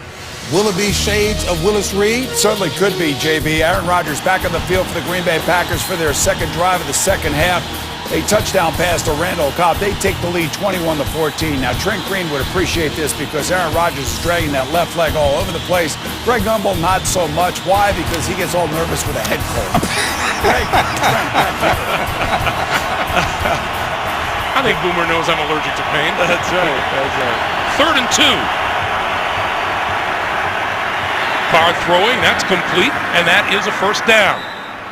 Kenbrell Tompkins making the grab. The NFC playoff picture. You know, if Green Bay wins and Seattle loses, the Packers will clinch home field throughout the playoffs. And right now, St. Louis and Seattle are tied at 6 in the latter stages of the third quarter. Well, and it's important to point out, Aaron Rodgers is back out on the field, and what do? They drive right down the field. So if there's any discussion or argument about who the MVP is, I think just the mere fact of Rodgers coming back on the field with that calf injury and leading him to a touchdown helps solidify his argument for MVP status.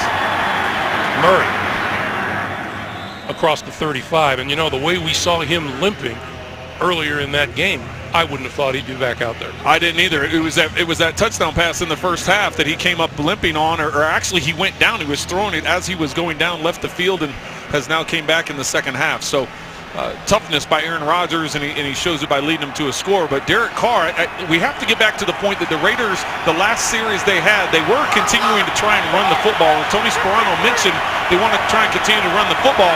Now they've gone out this series and they're sprinting it out and starting to push the ball, or attempt to push the ball up the field. On 2nd and 5, we'll give it to Murray, and Murray looking for running room, squeezes across the 40 to about the 43-yard line.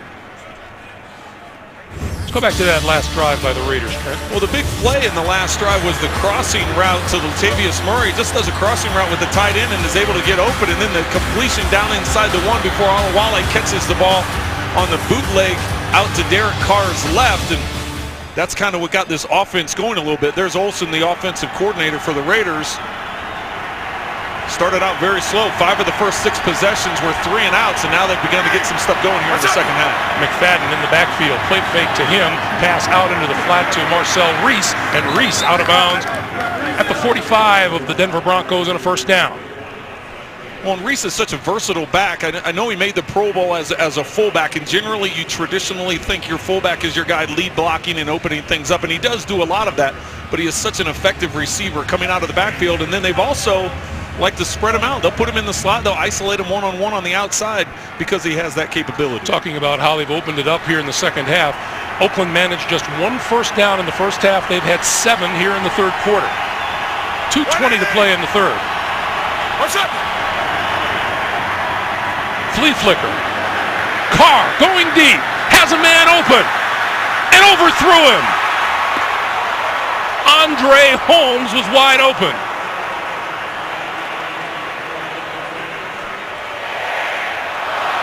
And Holmes has contact with Bruton down the field. You'll see Bruton right here, and Holmes is going to be coming from the right. It's just a flea flicker with McFadden. Watch the reaction of Bruton. He starts coming forward thinking they're going to hit the crossing route. He puts his arm out, just causes Holmes to slow down a little bit. You wonder if that is what affected that completion. Also, the thin air up here makes the ball travel farther. 2nd and 10. Incomplete. Intended for McFadden. On the touchdown pass to Olawale, you told me a quarterback sometimes will see a guy wide open and then refuses to believe that he's that open. You keep thinking you're missing somebody. You're looking around trying to find somebody, and I know going back to my last statement, you have thin air up here and the ball's going to travel differently. But the Raiders, it's not like they come up here a day or two early and they get adjusted to that. As a quarterback, how you make that adjustment is during pregame warmups and as the game progresses. I know playing up here a number of times, I took extra amount of throws in pregame warmup just to get adjusted to how far the ball will travel. 3rd and 10. Carr with plenty of time. This is McFadden, and McFadden will be about 5 yards shy of a first down. This is definitely in Janikowski's field goal range. You just have to 16-point. It's a 2-possession game. And he is going to send the punting unit onto the field. Janikowski, you can see he was almost out to the numbers. He's a little frustrated by that decision. I would say you either got to kick the field goal or go for it on 4th down. I don't know about punting the ball and giving the ball back to Peyton Manning, which will take it into the 4th quarter with only a minute and a half to go in the 3rd. Unless they've got a fake dialed up here. King going to try to pin them deep. Fair catch called for and made at the 10-yard line by Wes Welker. So Tony Sperano elected to kick it away rather than try a Janikowski field goal of about 57, 58 yards, which he can do, especially at this height, or number 2, go for it on 4th down. Well, I think you got to pick one of those two, kick a field goal or go for it on 4th down. All you're doing is giving the ball back to Peyton Manning. So far, they've had three drives where they got a touchdown, 3 drives where they got a field goal. So 6 times today, they've been able to move the ball down the field. And, you know, considering they have the ball inside their own 11-yard line with a little over a minute to go in the 3rd, if they put together a long drive here and use up 5-6 minutes of time, you've really left yourself no time. With it being, as you said, Greg, it's still a 2-possession game.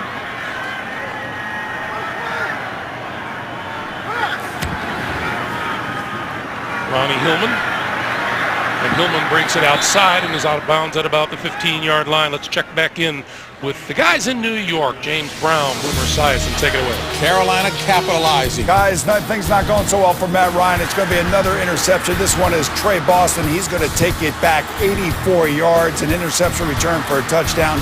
21 points off of Falcons turnovers. Some of us here at CBS Sports headquarters, Tony Gonzalez, are projecting a win for the Carolina Panthers in the 4th seed in the NFC. Back to Greg Gumbel.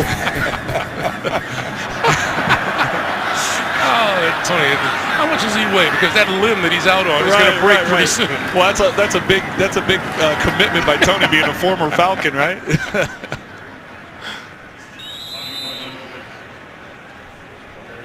The winner is the champion of the NFC South. The loser goes home, and the winner would host either Arizona or Seattle next weekend, as we see the final seconds ticking off here in the 3rd quarter. The Denver Broncos with the ball and the lead, and an eye on that number 2 seed in the AFC playoff picture. 30-14 Broncos. We're back after this message and a word from your local station. Along with our producer, Bob Monsbach, our director Suzanne Smith, and our terrific CBS Sports crew here in Denver, Colorado. Greg Gumbel, Trent Green, Evan Washburn. Happy holidays, Happy New Year to all of you from all of us here at CBS. 3rd and 2. On the slant, Welker with running room. Welker to the 40. Welker at midfield and brought down at about the 45-yard line of the Oakland Raiders.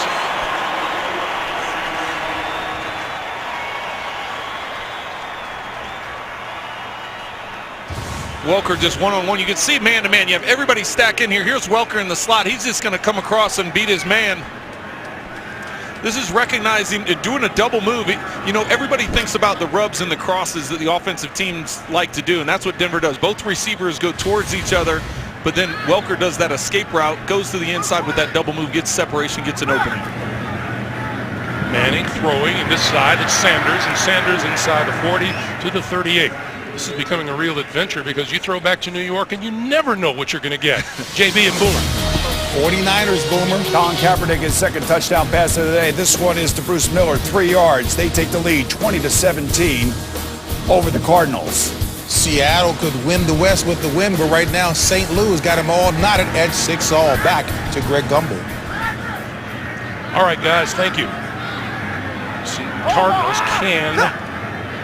Well, lots of things have to happen. The Cardinals could end up on top. 2nd and 2. Hillman looks to be just a little bit shy of a first down.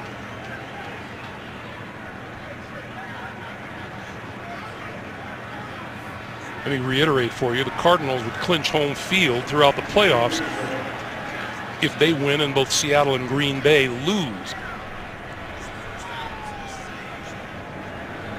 Meanwhile, he was not shy of a first down. He was marked just outside the 35-yard line, and that's enough for a first down.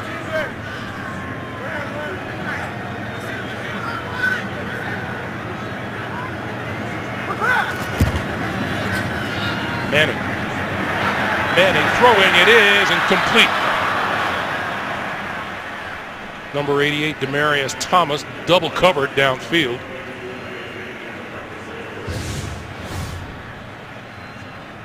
Demaryius working up that right sideline, and DJ Hayden doesn't turn around, hits him either in the back of the shoulder pads or the back of the helmet. Woodson coming over to get in on the play. You know what I want to say, don't you? Turn around. Turn around. Turn around and make a play on it. Look for the ball. That is one of your points. You get frustrated by that every week. Defensive guys just need to turn around and locate. Of course, my long days as a cornerback teach me that. 2nd and 10. This is Anderson. 25, 20, 15-yard line.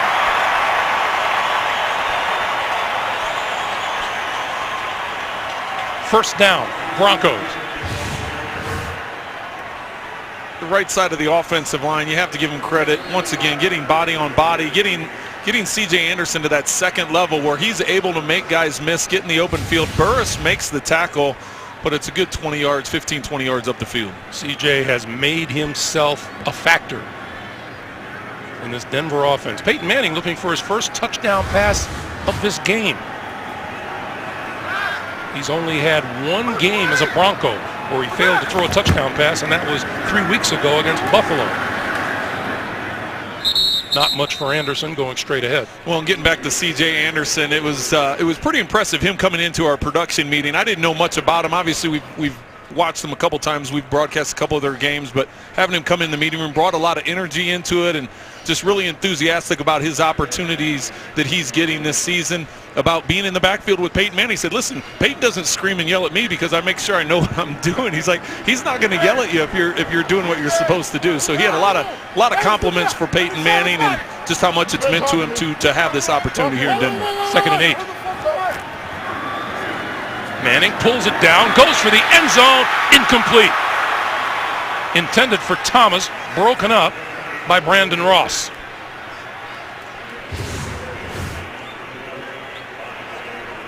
Just a corner route. He initially has Ross beat going to the corner. Ball's just a little bit late. Contested, go up for it. There you are one more time, Greg.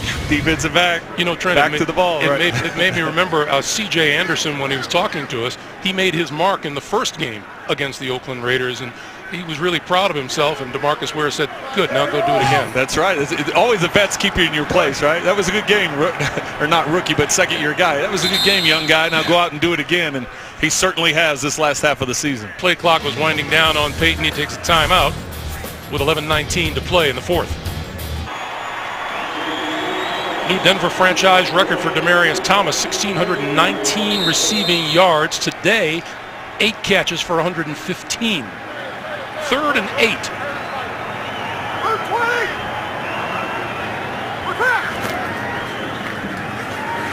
Manning over the middle. Inside the 5, diving for a first down, but not quite getting there, is Emmanuel Sanders. Peyton's up at the line of scrimmage, waving to go for it on 4th down. And they're in a hurry to do it, too. 4th and 1. 4th and 1. The give is to Hillman. Hillman turns the corner. Where will they mark him out? Short of first down. Short of first down yardage. Well, and I think Denver could ultimately challenge this because I know they're going to give a measurement. It'll be interesting to see where the ball is. Looks like his foot slides out of bounds, but where is the ball when his foot slides out of bounds? You can see the divot that comes up in the grass where his foot slides out right there. But look where the ball is past. Wow. The ball is past the 3-yard line. So here's the measurement. The knee is down, the foot is out of bounds, but look where the ball is up here. So, and it is the measurement shows them come up short. But let's see if there's a challenge coming from John Fox. And he will toss the challenge flag right now.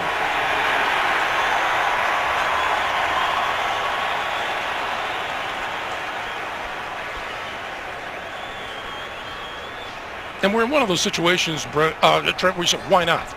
Right. Yeah, why not? Well, and that, Peyton being aggressive like all quarterbacks want to be. Denver's challenging the ruling on the field that the runner was short of the line of game. With the 16-point lead, he was just trying to be aggressive and get up on the line. So Clete Blakeman will take a look. We'll take a timeout. The NFL on CBS is sponsored by Universal Pictures Black Hat. In theaters January 16th.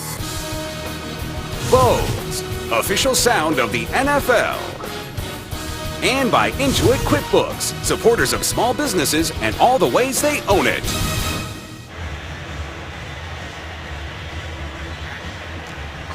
Clete Blakeman is back with his decision. After reviewing the play, the runner was down by contact with the ball positioned at the 3-yard line. Therefore, we will replace the ball at the 3 and then measure to determine if it's first down or not. So Mike Carey back in New York. Your thoughts on this? Well, boy, I think this is a really tight one to move the ball. When you see the right knee down, the foot is out of bounds right about at the same time, but there's not a clear shot that shows you precisely where to spot the ball.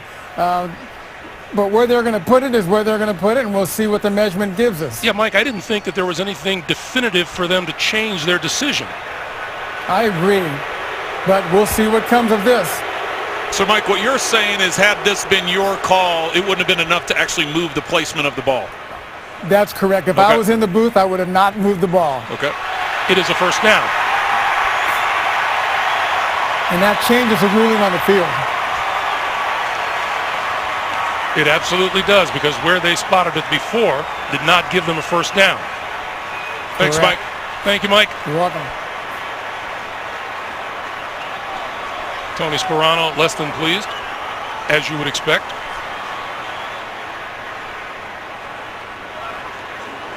Well, because it still keeps it a 2-possession game. That's why it was so important to him. And the fact that he punted the ball in the last series and now the Broncos have put together a 5.5-minute drive makes him even more frustrated. First and goal for Manning and the Broncos from the 3. You got one-on-one with Demarius down here at the bottom of the screen. Manning lofting it the other way, incomplete. I should have known better. He had one-on-one with McGill. He's been attacking McGill all day. Oh, he heard you. Second and goal.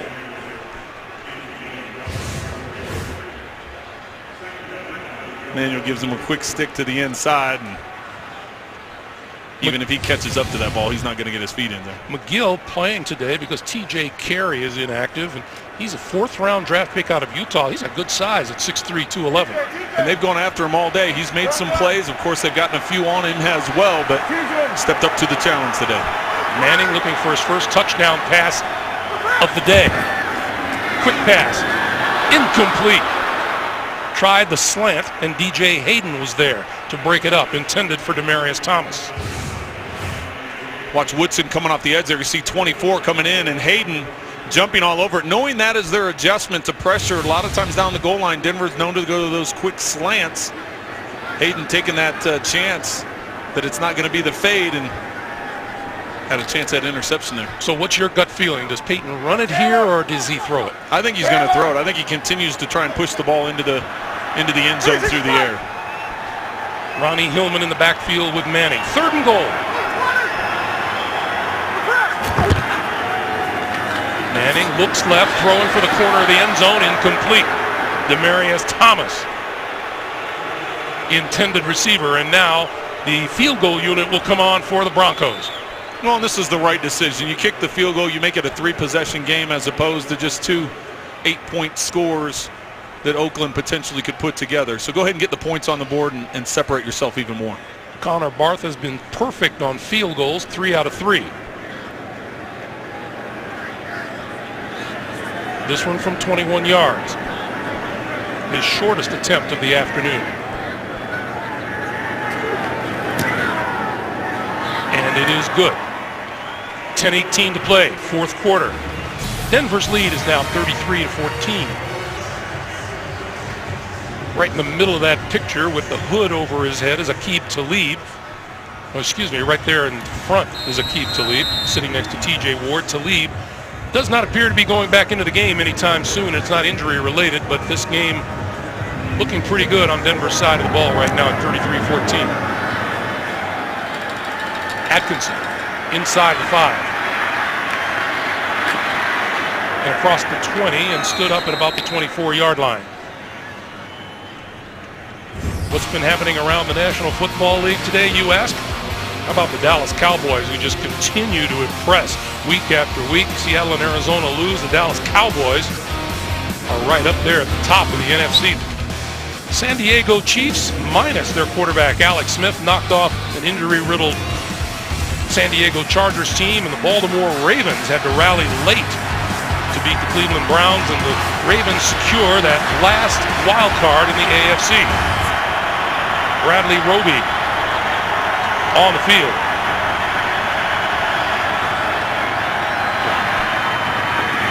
That's Latavius Murray, and Murray goes nowhere.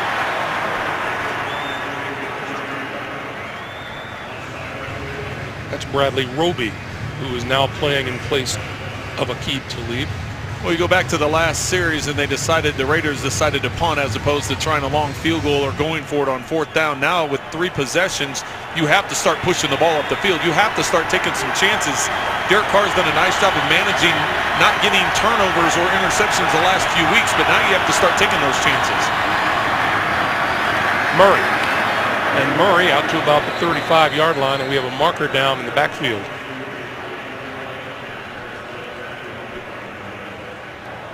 Holding. Offense, number 61. 10-yard penalty. Still second down. Wisniewski, the center, guilty of the hold. There'll be a couple of things talked about on the Raiders side of things after this game. Number one will be the placement of that ball down at the 3-yard line, and another will be why Tony Sperano elected to kick the ball away to Peyton Manning in a game where really they're out of the money on everything. Yeah, from a Raiders standpoint, you got to be a little bit more, take some more chances, especially with a 2-possession game, and you have a big enough leg with Janikowski if you wanted to try it. Still, I think going for it on fourth down would have been the call to make, and ultimately the Broncos turn around, put together a 6-minute drive, putting the Raiders in this hole right now. Carr to the sideline, and that is Reese, and Reese will be marked down at the 19-yard line. So it will still be 3rd and long, 14 for a Denver first down. Well, they're trying to go a little bit of Oakland. Yeah, and Oakland's trying to go to a little bit of a hurry up here, and you can see getting to the line of scrimmage right away. But even with 8.5 to go, you have to start thinking we have to go for this on 4th down if you want any chance. Carr flips it out of the backfield, and going nowhere is Darren McFadden. He's wrapped up by Omar Bolden. But when you hit your check down for a 1-yard loss, you have to punt it. I mean, I understand the decisions that Derek Carr is making. I completely understand it. We had those conversations with him last night. He feels much more comfortable with his progressions. He feels much more comfortable in the pocket. He knows what's going on as opposed to earlier in the season when we had him. And he was saying, you get a little, your tempo gets quickened up. But now as he's, starting his 16th game as an NFL quarterback, he does feel more comfortable. But in this situation, you do have to take more chances. King drives Welker back inside his own 30-yard line. Coming all the way across the field, puts on the brakes and goes down inside the 20-yard line. Andre Holmes making the special teams tackle with 7:39 to play in the 4th. The NFL on CBS is sponsored by T-Mobile and by Subway Restaurants. Get your own big hot pastrami melt at Subway.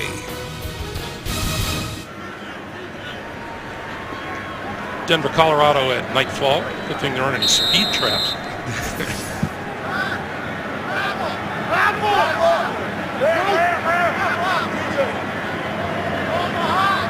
So from the 19-yard line, here is Ronnie Hillman. And Hillman tripped up and falls. And Trent, you were wondering why number 18 is still in the lineup. Well, I said that when we came back from break. I thought Brock Osweiler would go in, and there he is right there on the sideline, has his hat on, has the jacket on, isn't warming up, doesn't have his helmet. Manning ran back on the field, and you consider what has happened with Aaron Rodgers in Green Bay, having that strained calf, and it just takes one little move here or there. Obviously don't want anything to happen, but with your franchise quarterback in a 3-possession lead, I'd get some snaps for Brock. Brock has been fooled before. Last time we saw these two teams play, he thought he was going to get a little playing time sooner than he did. Manning to throw. Wide open.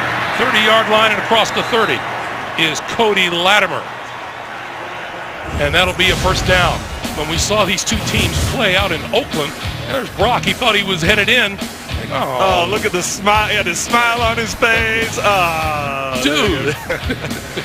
We do have to say, though, it only was one play, and then he went in after that one play. But he thought he was going in, and you could see having a little fun with him at his expense on the sideline.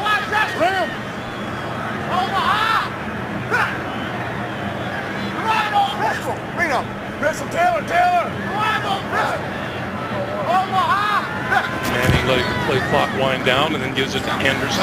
Anderson, a 3-touchdown afternoon, looking for more. Pulls his way across the 35 to the 37-yard line. Once again to our New York studios, JB and Aaron Rodgers can do it all. That's right. The legend continues to grow in Green Bay. He comes back in the second half, completes 10 of 12 passes, throws a touchdown pass, scores a rushing touchdown right there. They take the lead on the Detroit Lions off of a Joique Bell fumble, 28-14.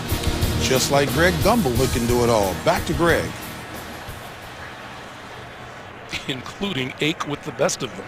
Thank you, JB. Meanwhile, injured player down on the field for the Oakland Raiders. It looks like it might be Brandon Ross. It is.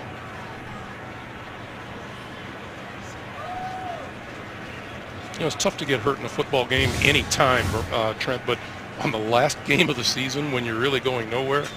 Well, that is tough. You want to go into the offseason as healthy as possible. You can see his right leg gets bent underneath as that pile's coming forward. Hopefully it's nothing serious. It's good to see him walking off on his own power. Dowling replaces him at safety, 2nd and 4. We are at the 5:40 mark to play.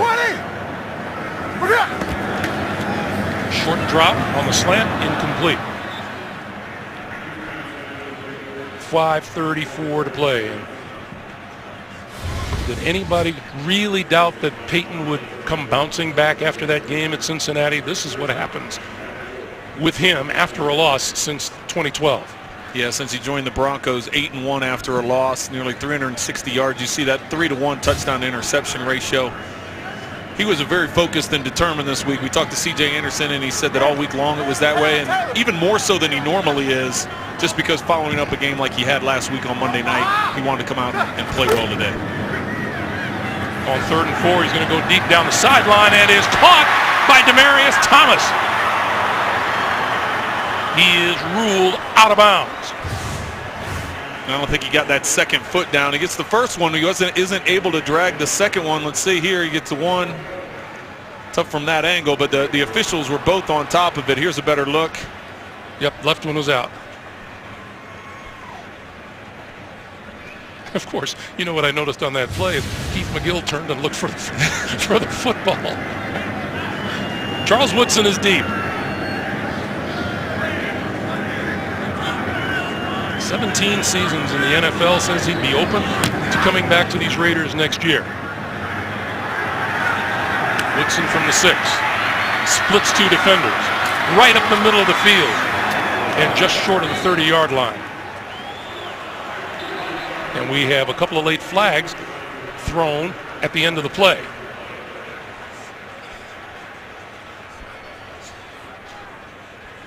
That injured Bronco is David Bruton.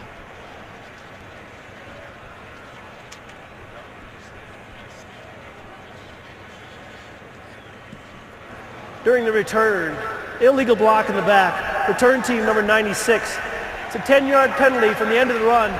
First down, Oakland. Danico Autry, a defensive lineman, guilty of the flag that will back the Raiders up even more with 5:15 to play here in the 4th.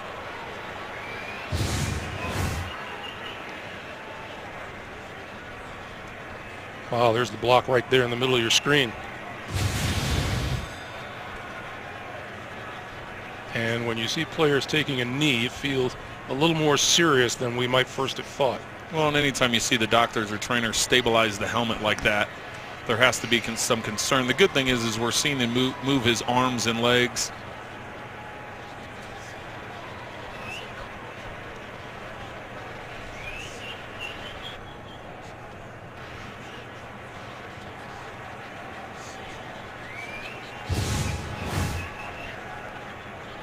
Right here, this is who makes the block, and you're going to see right here where the block happens in the back on Bruton.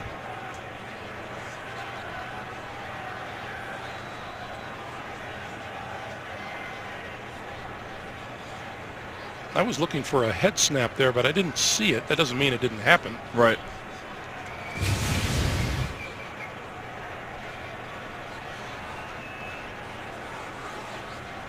With Bruton now being helped to his feet.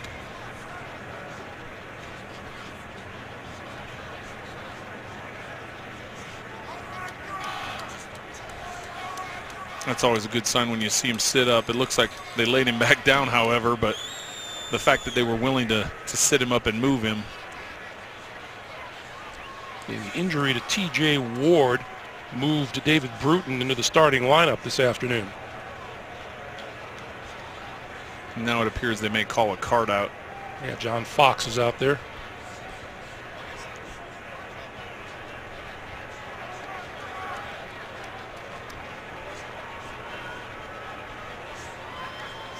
These Broncos 5 minutes, 15 seconds away from securing a first-round bye as Brock Osweiler warms up on the Denver sideline.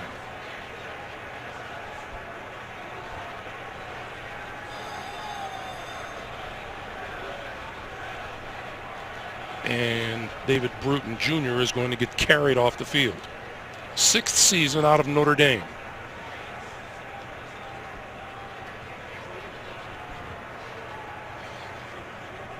And in fact, he will be driven off. Well, you never want this to happen to any player, but especially the fact that we saw him sit up and now they've put him back down to put him on the board.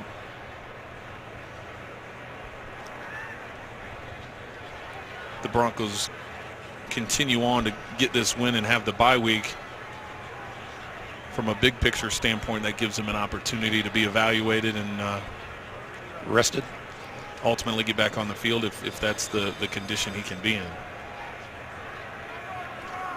But we talked about coming into this game with the injuries the defense already had with Brandon Marshall and TJ Ward, two of their normal starters not playing, and how valuable the bye week would be for them to try and get healthy, especially on that side of the football. When we asked John Fox about, if you talk to your team about that, he goes, I don't have to tell them about that.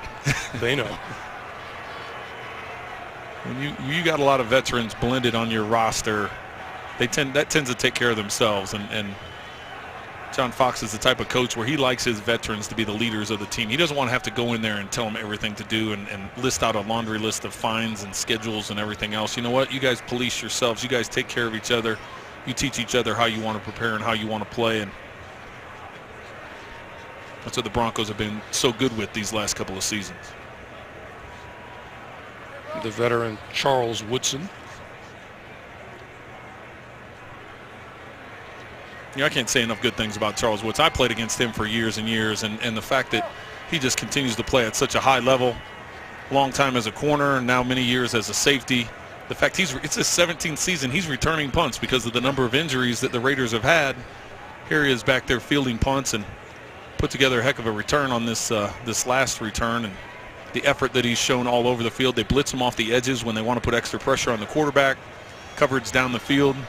Still playing at an extremely high level, and as we talked to him last night, he's mentioned the fact, I feel good right now, and I'll have to do some evaluating and figure out if I want to come back for another one. If I don't, I've been blessed and happy to play as long as he has, and played well. Hall of Fame career. Mm-hmm.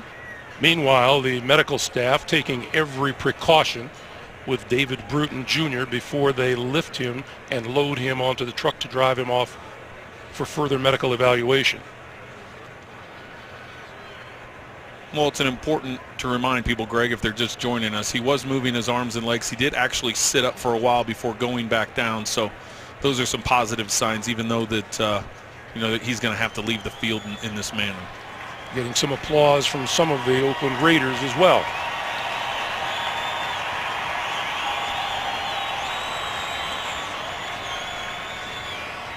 It was a tough blindside hit that he took.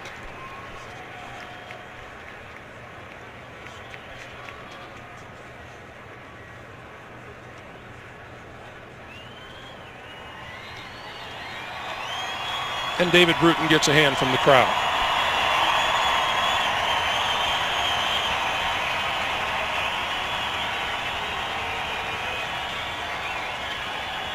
Unfortunately, I've had to leave the field a couple times in that manner, and that's a scary thing as a player, because normally you have some kind of control of what's going on, and there you've got, your head is strapped down, you've got your helmet on, and no face mask, and the fact he gave a wave to the crowd as he was leaving the field is a great sign, not only for he and his family, but for the fans here in Denver that are supporting this team. So the penalty sets the Raiders back to their own 19-yard line.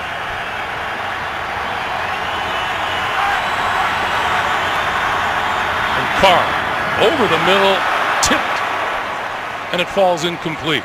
Todd Davis, the rookie linebacker out of Sacramento State, got his hands on the ball. It'll be 2nd and 10. And see, I don't have a problem with that. I understand in this situation you have to press the ball to the field, and yeah, that ball could have easily been intercepted, but you've got to try squeezing into some tight windows your throws when you're trying to come back from a 3-possession deficit.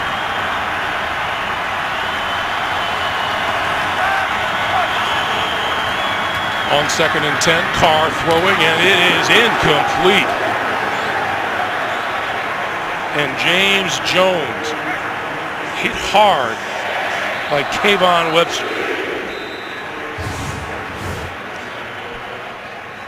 Well, and Kayvon Webster's on the outside. It's a cover 2 with help over the top, and Webster's on the outside working with the outside receiver, and he peels off seeing the out route by Jones and is able to make the hit as the ball is just getting there.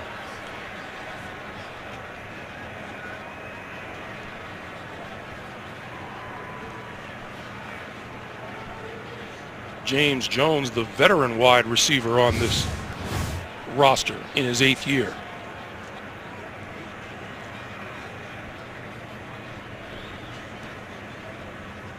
Let's get away from the slow motion and see this as it happened in regular speed.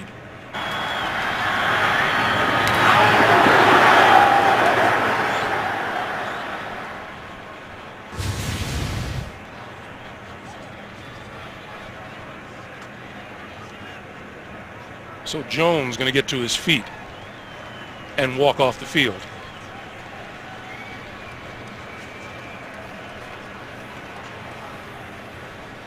Meanwhile, the ranks are getting mighty thin for wide receiver for the Oakland Raiders.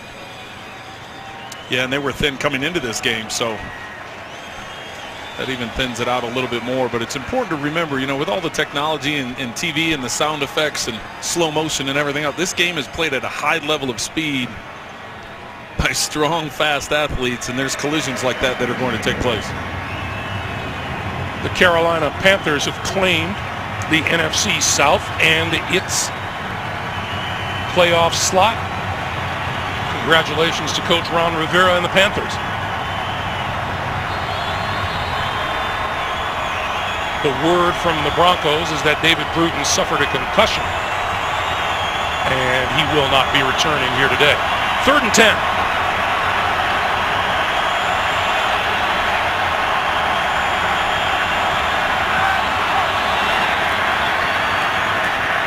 Carr throwing, and that's complete to the 30-yard line. Tight end Michael Rivera, and that's a first down.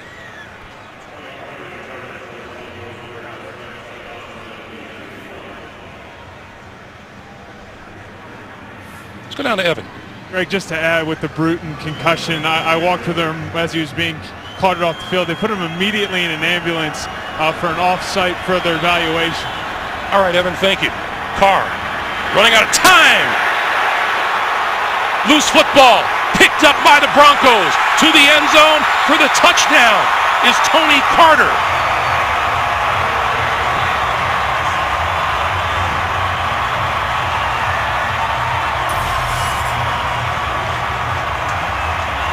Because this was a score, I'm sure up in the booth they're taking a look to see if this was a fumble or if his arm was moving forward.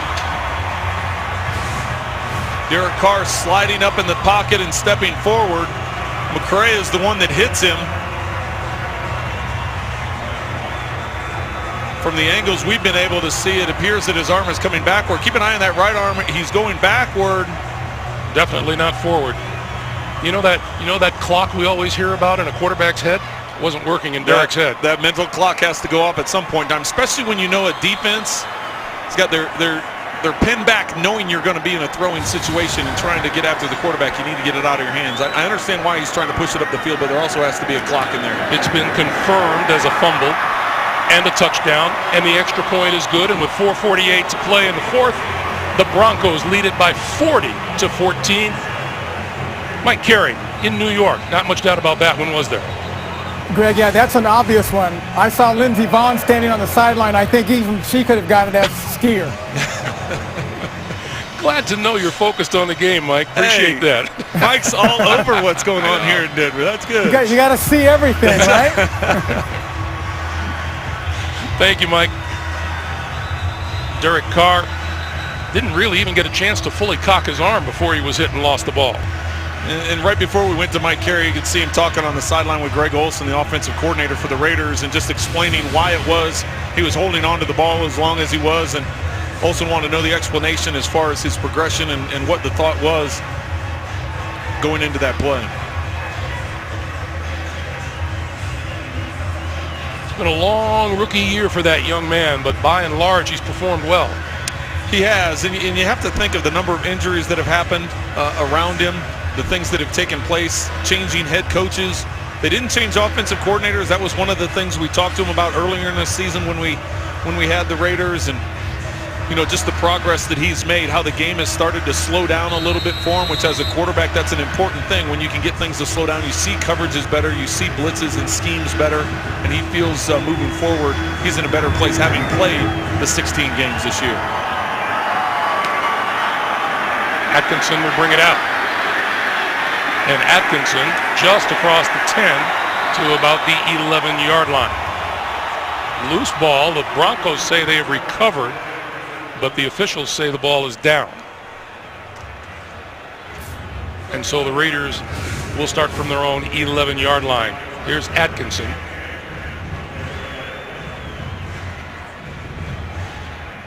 Can't see it there. So Carr and the offense from their 11 with 4:43 to play. And by the way, that fumble recovery just tears Brock Osweiler's heart out, doesn't it? Because he stays on the sideline as the Raiders get another crack on offense. Off the fingertips of Rivera, incomplete. It'll be 2nd and 10. Tonight on CBS begins with 60 Minutes Presents Inside the Vatican. That's followed by new episodes of Undercover Boss, The Mentalist, and CSI, only CBS.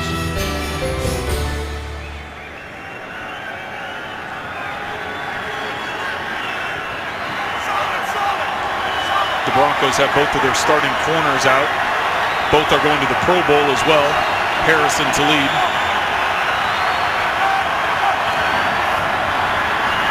Carr over the middle, and that one's on the money across the 20 out to about ruled incomplete. Ball came loose, and it is ruled an incomplete pass.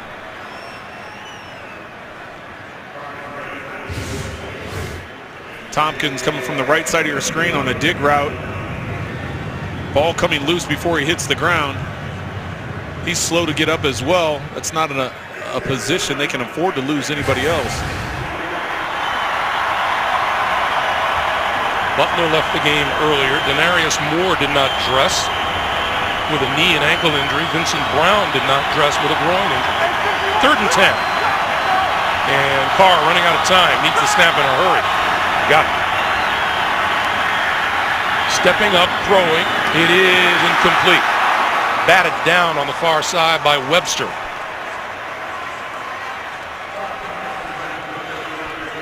And Marquette King will come onto the field to punt it away.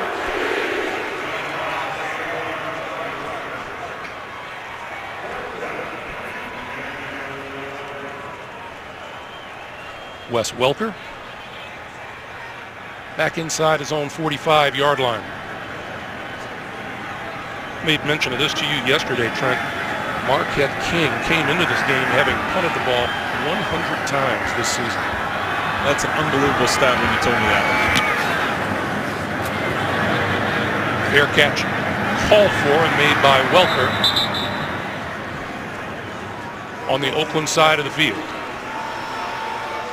4:20 to play, and Brock Osweiler is on to the field at quarterback for the Denver Broncos. 6'8", 240 pounds in his 3rd year out of Arizona State.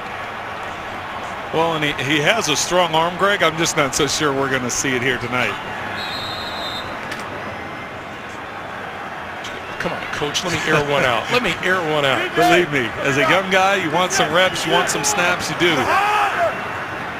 But not now. Not now. Jeremy Stewart in the backfield gets the handoff and gets buried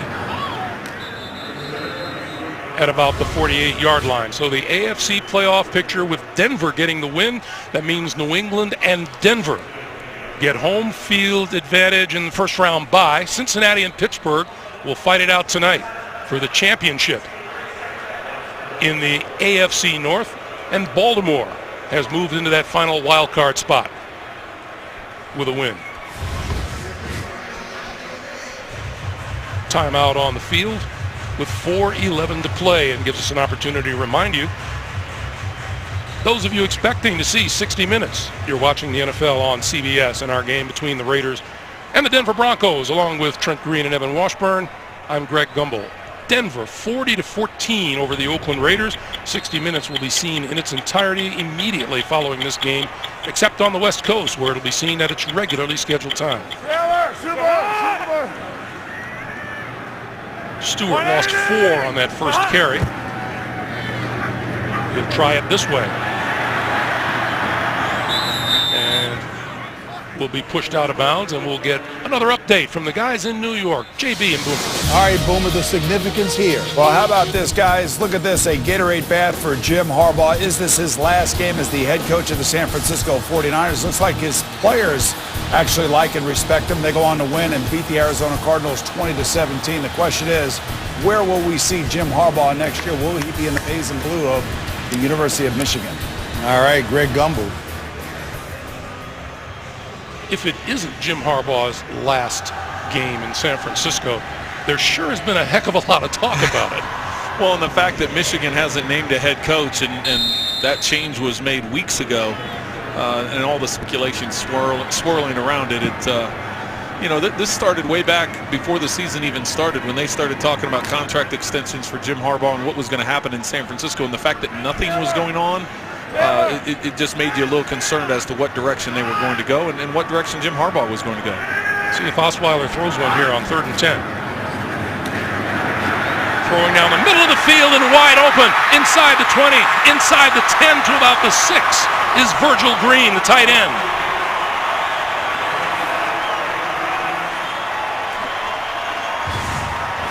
Osweiler's pretty pumped up here. He's going to give a play fake. Virgil Green's working up that right seam. We saw Osweiler running down the field, kind of clapping his hands.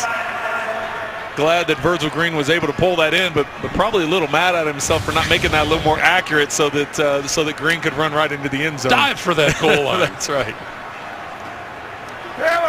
Coming up on 3:15 to play in the 4th. And Osweiler calls timeout before the play clock runs down.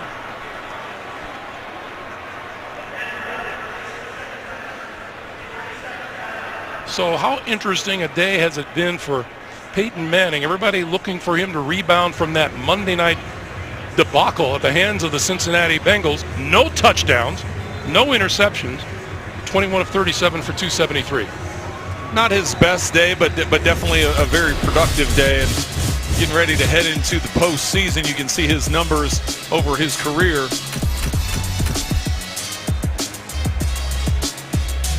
And 2-2 in the postseason with Denver.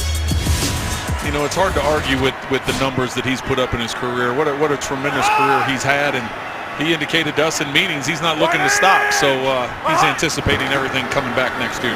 Stewart twisting his way to the 2, maybe to the 1. He'll be marked down at the 1. It'll be 2nd and goal. And we even worded it in a manner, is there anything that could happen in the postseason that would make you change your mind?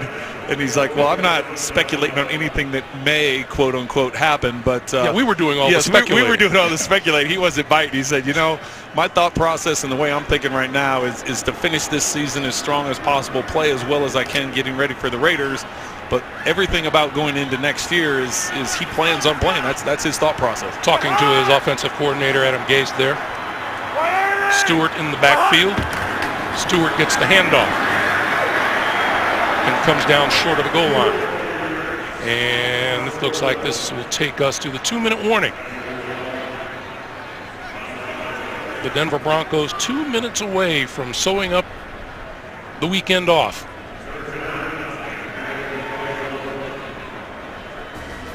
Two minutes to play here in Denver, 40-14. This is the NFL on CBS. Happy New Year, everyone.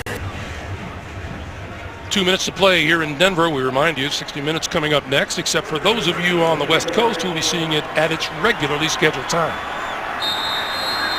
3rd and goal. Jeremy Stewart in the backfield with Brock Osweiler. Osweiler rolling, throwing. Touchdown! Virgil Green, his first touchdown catch of the year. Osweiler's first touchdown pass of the year.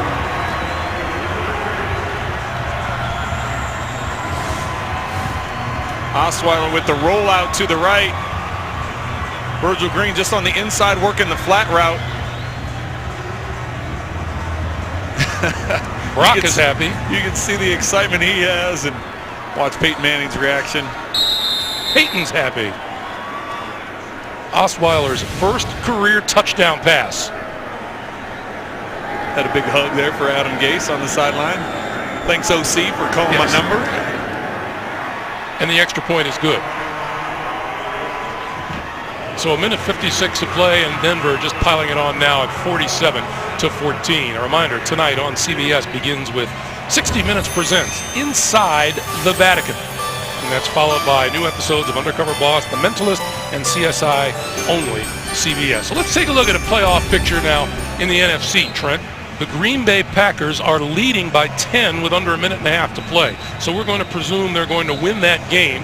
They will clinch the number 2 seed. Seattle has beaten St. Louis, and they're the highest seed overall in the NFC. Well, then you look at Arizona and Carolina in that 4-5 game, and you're dealing with an Arizona team that's dealing with a bunch of injuries, especially at the quarterback position. And Carolina has gotten hot lately. They came up with a huge win in Atlanta, 34-3. And then how about that Detroit and Dallas matchup? That could be a very high-scoring game with those two offenses. Detroit, peaks and valleys, right? Yeah, you've scratched your head a few times on that one this season, but their defense has played much better this year. Virgil Green's not letting that football go. You know, is there a duel to be held between Osweiler and Virgil Green for that pass, for that football? It's a first for both of them. That's exactly right. Green's not taking any chances, though. He's just going to hang on to it, not give him the option of stealing it from him. This was knocked down at midfield by Kenbrell Tompkins, and Tompkins returns close to the 25-yard line. Let's go to the AFC. Denver with a win here today, and they're in the number 2 slot. New England, home field throughout. And then Pittsburgh, Cincinnati playing for either the number 3 slot. The winner gets number 3, the loser in the number 5. Well, and I look at that matchup of the Pitt-Cincinnati winner going against Baltimore, the 3 against 6. The fact that those two teams, whoever it ends up being, are all in that AFC North. So it's going to be a battle no matter which one it is, Pittsburgh or Cincinnati. Carr on the quick slant across the 30-yard line, complete to Andre Holmes. And the clock continues to move up on a minute and a half to play. When we talked about the potential shootout with Detroit and Dallas, how about the potential shootout with Indianapolis and whoever they play, Pittsburgh or Cincinnati? That could be a high-scoring game as well.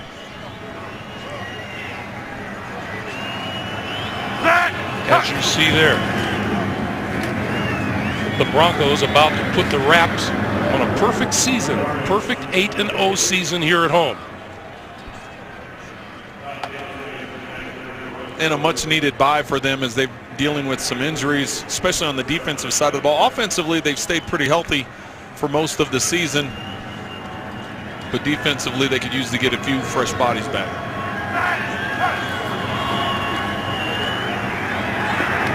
Over the middle, incomplete. Marcel Reese couldn't hold on. Mr. Green, I want to tell you what a pleasure it was working with you and Evan Washburn this season. We've had a lot of fun. Well, yeah, thank you for your patience. You got a couple of newbies here in me and Evan, so thank you for all you've done, and it's been a great season, been great to work with. Well, I thought every week it was interesting to see who Evan was going to upset on the sideline at the end of every game. Green Bay has beaten the Detroit Lions. So that NFC playoff picture stands as we showed it to you. That pass on your side incomplete. Going up for it was Michael Rivera. So it'll be 3rd and 10 with 47 seconds to play. And an interesting piece of trivia for our crew, Greg, is the fact that we had 17 games and we were in a different stadium all 17 weeks. Very strange. Keep the travel people busy. So the NFC playoffs are official now. Seattle at number 1, Green Bay at number 2. They'll have the upcoming weekend off.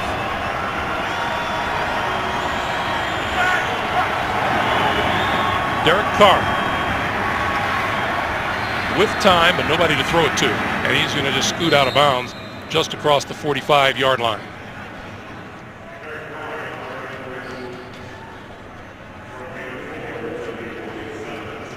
So 39 seconds remaining. And on 4th down, they are just going to play this one out as you get a close look at Charles Woodson. A reminder, 60 minutes coming your way up next, except on the West Coast.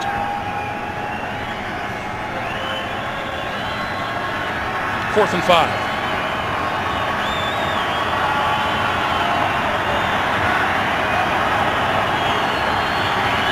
Carr, a little pump fake, holding on to it, running out of time, throwing far side of the field, and intercepted. Josh Bush, the third-year defensive back out of Wake Forest, and that'll put the cap on Derek Carr's rookie season.